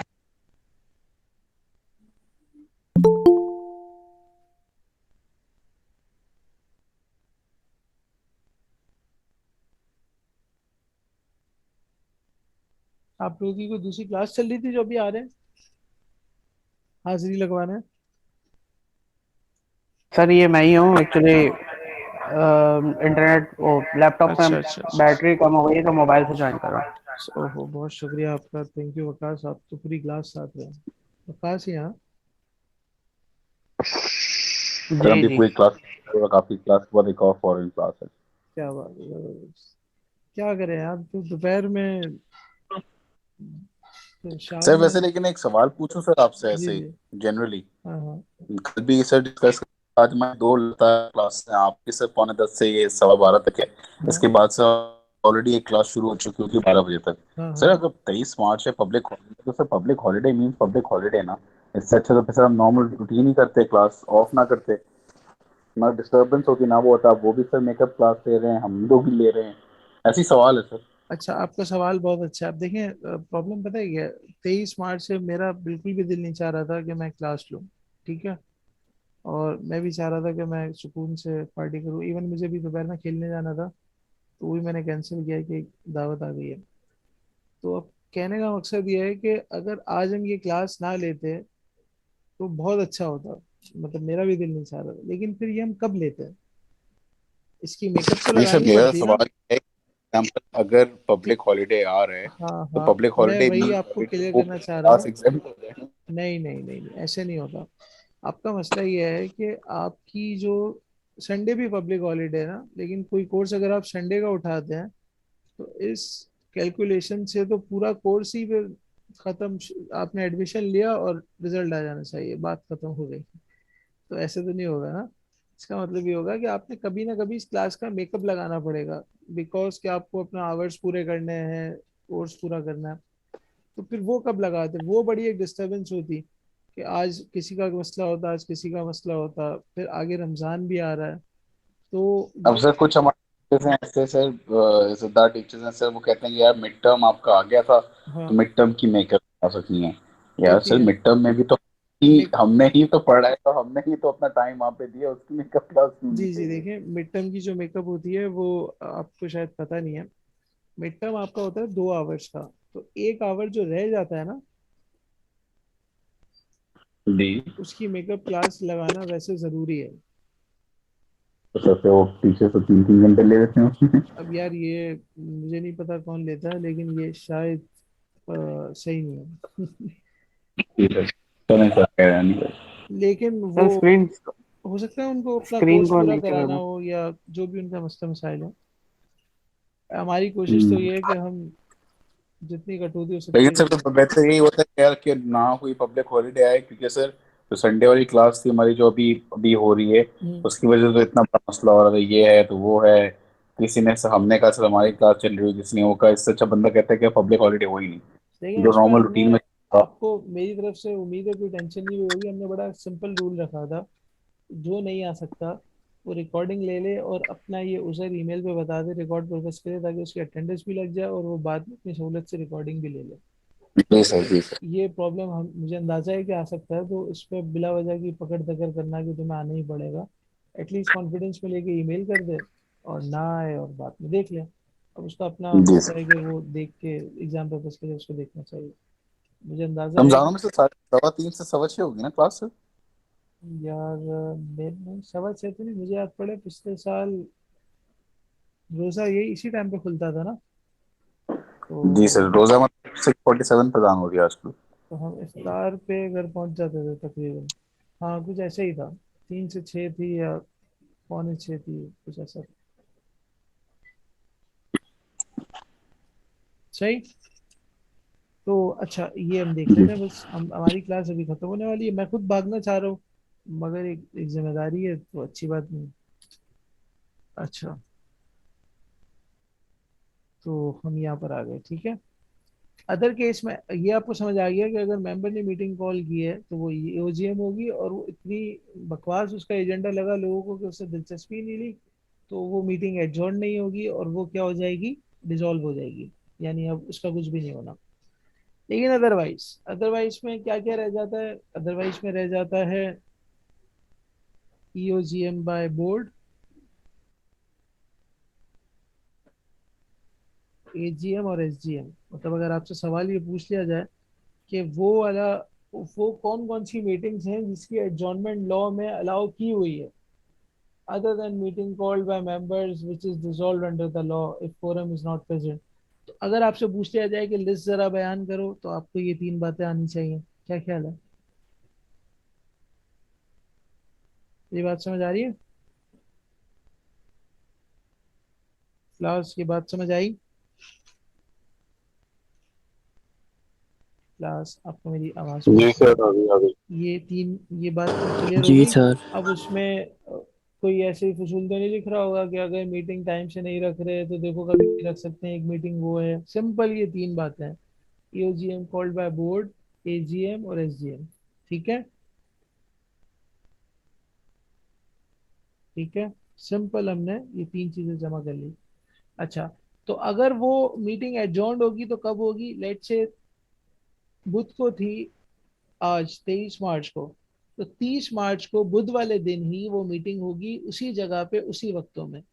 और अगर एडजॉर्न मीटिंग में भी कोरम पूरा नहीं है, तो भाई ये जो 2 लोग आए हैं या वीडियो लिंक के थ्रू 2 लोग हैं, वोटिंग पावर वगैरह छोड़ दो सब, सिर्फ 2 लोग भी अगर आए हैं तो आप मान लो ये कोरम है और मीटिंग को कंक्लूड करा दो, अनलेस आर्टिकल्स प्रोवाइड अदरवाइज। लेकिन आर्टिकल्स ने ये पख डाली हुई हो कि कम से कम 3 हो गए तो हम कहेंगे कि कोरम पूरा है, तो अब 3 होंगे तो कम से कम कोरम पूरा कहलाएगा। क्या ये बात समझ आई क्लास? जी yes class. Sir. Yes sir. चलें अब एक एग्जांपल लिखें। एबीसी प्राइवेट लिमिटेड है, सही, और इसकी एजीएम रखी गई है जी 23 मार्च 2022 को, और जो लोग प्रेजेंट थे,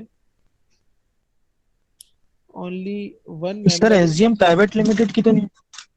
नहीं, वो तो ऑब्वियसली सर जबरदस्त बात। एसजीएम तो प्राइवेट लिमिटेड की नहीं होती ना? नहीं नहीं, एसजीएम प्राइवेट लिमिटेड की नहीं होती। एजीएम कॉल हुई है, एजीएम है ये। Yes sir. ओनली ठीक है। वन मेंबर इज प्रेजेंट, ठीक है, सिर्फ एक आदमी आया है। अब बताओ लॉ के अंदर क्या रूलिंग मौजूद है। दूसरा, आर्टिकल्स में ये भी लिखा हुआ है कि फॉर एजीएम कोरम होगा हमारा 5 बंदों का, और फॉर एडजॉर्न मीटिंग कोरम होगा हमारा 3 बंदों का। और अगर एडजॉर्न मीटिंग आपके केस में हुई भी है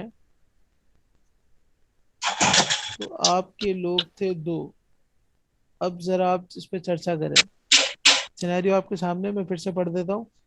एबीसी प्राइवेट लिमिटेड है, एजीएम 23 मार्च 2022 को है, एक मेंबर प्रेजेंट है। आर्टिकल्स में ये लिखा हुआ है कंपनी के कि कोरम कम से कम 5 लोगों का होगा।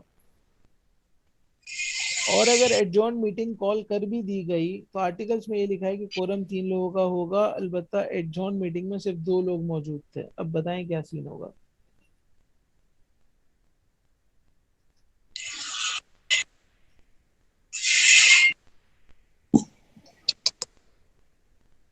जी class.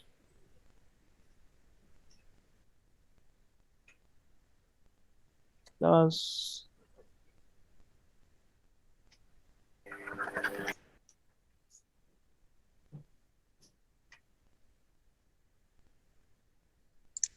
Sir as per the law अगर देखा जाए तो एजीएम में जो है वो 5 मेंबर्स कोरम में लिखे हुए थे कि एज पर दी 5 लॉ मेंबर्स होंगे तो प्राइवेट मीटिंग हेल्ड कंपनी होगी। है, 2 लोग होने चाहिए थे, लेकिन चूंकि articles provide exactly. For a larger number which is 5, therefore एक ही बंदा अवेलेबल था तो कोरम पूरा नहीं था, तो मीटिंग बिल्कुल राइटली एडजॉर्न हुई है 30 मार्च 2022 को। ठीक है।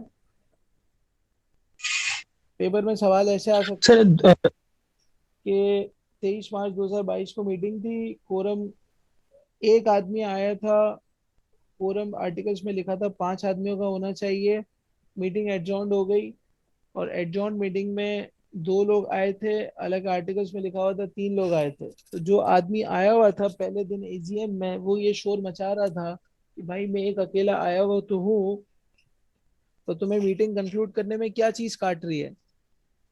तो आपको पहले ये जवाब देना है कि भाई लॉ में लिखा है कि 2 लोग होने चाहिए, तो तुम अकेले थे।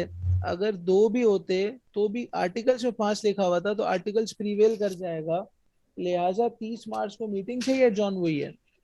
अब एडजॉर्न मीटिंग में हम ये देखेंगे कि कितने लोग थे, 2 लोग थे, लेकिन आर्टिकल्स आपकी कंपनी का कह रहा है कि 3 लोग होने चाहिए, लिहाजा ये मीटिंग डिसॉल्व ही रहेगी। क्या बात समझ आई?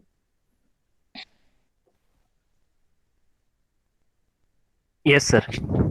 या आप इसको ऐसे भी कर सकते हैं कि फॉर सर एडजॉर्न आर्टिकल जो है वो रूल के ऊपर वो हो जाएगा ना, सबकत ले जाएगा ना, मतलब अगर जैसे सबकत ले जाएगा। रूल ये तो 2 का कह रहा आमिर था। भाई सबकत ले जाएगा बिल्कुल। सर अभी इसमें एक मेंबर प्रेजेंट है और कोरम 5 का है, तो अगर हाँ। ये 2 भी होते तो ये 5 वाला जो आर्टिकल का कोरम ये मतलब ये डिस्क्वालीफाई हो जाता। बिल्कुल बिल्कुल, इसको हम ऐसे कर देते हैं कि 2 मेंबर प्रेजेंट थे, आर्टिकल्स कह रहा सही था है। 5 लोग, एडजॉर्न मीटिंग तब भी में मीटिंग। 3 लोग प्रेजेंट थे, आर्टिकल्स कह रहा था 3। अब क्या होगा कि जो 2 लोग, सवाल ऐसे होगा कि 2 लोग प्रेजेंट थे और मीटिंग हो गई एडजॉर्न, तो वो 2 लोग शोर मचाने लगे कि भाई लॉ में 2 लोग लिखे हैं तो हम 2 आए हुए थे तो थे, फिर तुमने क्यों एडजॉर्न की। हम कहेंगे भाई देखो लॉ में तो लिखा है 2 लोग थे, मगर आर्टिकल्स ने कहा था कि 5 लोग हैं, तो आर्टिकल्स खरिया प्रीवेल, इसलिए मीटिंग राइटली एडजॉर्न हुई थी। अब 3 लोग जो एडजॉर्न मीटिंग में हैं और आर्टिकल्स भी 3 कह रहा है, जब 2 लोग एडजॉर्न मीटिंग में हैं और आर्टिकल्स भी खामोश है, तो अब मीटिंग सही है। क्या बात समझ आई? तो सर आर्टिकल की मतलब वैल्यू है ना, जो आर्टिकल में लिखे हैं वो फॉलो करना लाजमी है। हाँ, अगर आर्टिकल लॉ से टकरा ना रहा हो, ये हम काफी देर इस पर हमने लगा दी।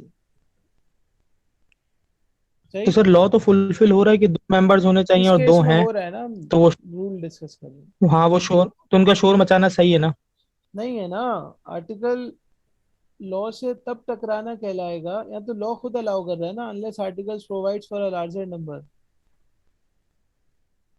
यहाँ लॉ आपको अलाउ नहीं कर रहा था, ओके हाँ हाँ सही सही सही सही है। लॉ से नहीं टकरा रहा। ठीक है। ओके क्लास, सबको ओके समझ आ गया? जी क्लास यस सर। चलें। तो यहाँ पर हमारा मीटिंग में प्रोसीडिंग्स का हिसाब किताब हो गया मुकम्मल। अब हमारे पास जो चैप्टर हैं जो रह गए हैं वो रह गए हैं डायरेक्टर और अकाउंट्स का थोड़ा सा रह गया है, और ये बस दो एरिया रह गए हैं। तो उम्मीद है ये अगली क्लास में इंशाल्लाह हमारा कंपनी लॉ का एरिया खत्म हो जाएगा, which will be 11th class. और 12-13 के अंदर हम कुछ और चीज़ें पढ़ेंगे, और 14वीं के अंदर इंशाल्लाह हम रिवीजन करेंगे, और 15वीं के अंदर इंशाल्लाह हम एग्ज़ाम देंगे। अच्छा, अब मुझे सिर्फ एक चीज़ की टेंशन है, वो ये है कि आपके कोई 40 में से मुझे नहीं पता कितने लोगों ने ड्रॉप किया है, मे बी एक दो ने किया हो, क्योंकि वो हर क्लास में एक दो एब्सेंट होता है तो पकड़ में नहीं आ रहे व्हाट्स गोइंग ऑन। बहरहाल आई एम अज्यूमिंग के पूरे 40 लोग हैं, तो उसमें से 8 या 9 लोगों का अब तक वो हो चुका है, वो डिबेट या वटेवर जो भी है। तो बाकी 31 को हम कैसे अकोमोडेट करें, क्या करें, क्योंकि ना आ रहे हैं लोग ना कुछ हो रहा है। तो आपके पास इफेक्टिवली कितनी 4 क्लास हैं, तो कोशिश करें कि 5-5 6-6 का ग्रुप बना के अगली 4 क्लासों में इस पर कुछ कर लें, अदरवाइज ये बड़ा मुश्किल हो जाएगा आखिरी में मेरे लिए। ठीक है, आप सबको मेरी आवाज़ आ रही है? आ रही है सर, यस आ रही सर। है। आ रही है ना? Yes sir. Yes sir. तो ये एक छोटी सी आपसे रिक्वेस्ट थी। अच्छा, अब हम बस 5 मिनट पढ़ेंगे मजीद, और फिर हम छुट्टी करेंगे कल। सिर्फ 5 मिनट पढ़ेंगे, इसमें सर आपस बस सर अगली क्लास में बढ़ा दीजिए सर। जी जी, वो जो पिछली क्लास में इस तरह स्टार्ट लिया उसके था बाद वो देख लेके छोड़ देंगे। आप चाय वाय पिए मेरी तरफ से, और एंजॉय करें। ठीक है। अच्छा, तो हम सिर्फ एक बेसिक सा ओवरव्यू ले रहे हैं, और बस फिर हम इंशाल्लाह, ताकि अगली क्लास में हमें एक आइडिया हो कि हम आगे बढ़े। अच्छा, ये सर मिनिमम। हलवा पूरी ठंडी हो रही है। ओहो, कोई बात नहीं, 5 मिनट में और थोड़ी सी ठंडी हो जाएगी। तो आप साथ में खाते रहें, कोई इशू नहीं है, रिकॉर्डिंग हो रही है, आप जा भी सकते हैं। अच्छा, तो डायरेक्टर जो होता है कंपनी का, थंब रूल ये है, सिर्फ ये 2-3 छोटी छोटी बातें बस लिखनी है और फिर छुट्टी करनी है, ताकि अगली क्लास में हमारे पास ये बेस हो जिससे हम आगे बढ़ सकें। डायरेक्टर कंपनी का थंब रूल ये है, जनरली वो होगा जो कौन होगा, क्लास मेंबर होगा। ठीक है। और मेंबर कौन होता है कंपनी का, जो शेयर होल्डर। शेयर होल्डर होगा। सेट हो गया? क्या बात समझ आई? बस, yes sir. Director company yes का सर। मेंबर यस होता सर। है और मेंबर शेयर होल्डर होता है। इसका मतलब एक नॉन मेंबर कंपनी का डायरेक्टर नहीं हो सकता। नहीं हो सकता। ये आज की क्लास की एक बात है जो आप कहीं लिख रहे हैं, अगली क्लास में हम इसको इसके खिलाफ चले जाएंगे। एक बात समझ आ गई? जी क्लास समझ आई? Yes sir. Yes sir. दूसरी बात जिसके खिलाफ अगेन हम अगली क्लास जाएंगे, सिर्फ नेचुरल पर्सन कंपनी का डायरेक्टर होगा। ओनली कौन होगा? नेचुरल पर्सन कंपनी का डायरेक्टर होगा। यानी इंसानों में से कंपनी का कोई डायरेक्टर होगा, कोई आर्टिफिशियल पर्सन कंपनी का डायरेक्टर, बस आर्टिफिशियल पर्सन कंपनी का डायरेक्टर नहीं होगा। नहीं होगा। नहीं होगा। दो बातें हो गई। और आखिरी बात, मिनिमम नंबर ऑफ डायरेक्टर्स एक कंपनी में कितने होने चाहिए। बस ये 3 बातें आज की हैं, अगली क्लास में इंशाल्लाह हम इसी को आगे बढ़ाएंगे। ठीक है। Serial number, type of company, और मिनिमम नंबर्स। अच्छा यार, ये प्लीज़ वो मुझे उस पर कुछ करवा दें डिबेट वगैरह पे, वरना बहुत ज़्यादा एंड में मुश्किल हो जाएगी, फिर उसकी मेकअप लगानी पड़ेगी। 1 2 3 4 एसएमसी अगर कंपनी सर बाकियों से कौमी तराना पढ़वा दे। क्या हम इधर आने के, हाँ बिल्कुल पढ़ा दें उसको, एक एक नंबर है हमारे पास, आप ले सकते हैं।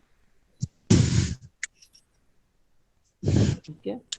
और अदर प्राइवेट कंपनी हो तो कम से कम 2 पार्टनर, 2 डायरेक्टर होने चाहिए। अनलिस्टेड हो, पब्लिक अनलिस्टेड हो तो कम से कम 3 होने चाहिए। और अगर पब्लिक लिस्टेड हो तो कम से कम कितने होने चाहिए? 7 डायरेक्टर्स होने चाहिए। बस ये आज की हमारी क्लास का एरिया था, ये नोट कर लें।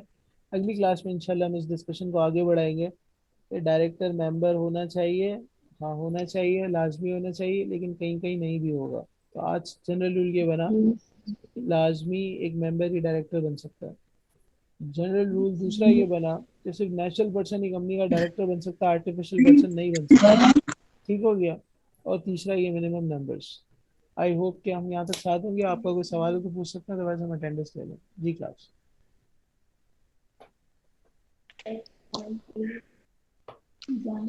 जी क्लास, आप कुछ कहना चाह रहे हैं? कुछ आपकी आवाज आ रही है।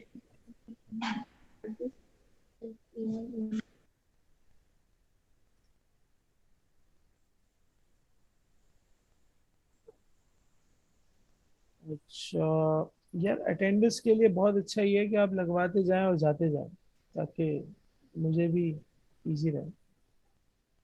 ठीक है, आपको मेरी आवाज आ रही है ना? यस। जी सर। आप लोग बहुत स्लो है यार, जवाब ही नहीं दे रहे। अच्छा चलें जी भाई। आकिब भाई शायद हमारे साथ नहीं थे। आकिब भाई आप थे हमारे साथ? नहीं थे। अब्दुल्ला रजा।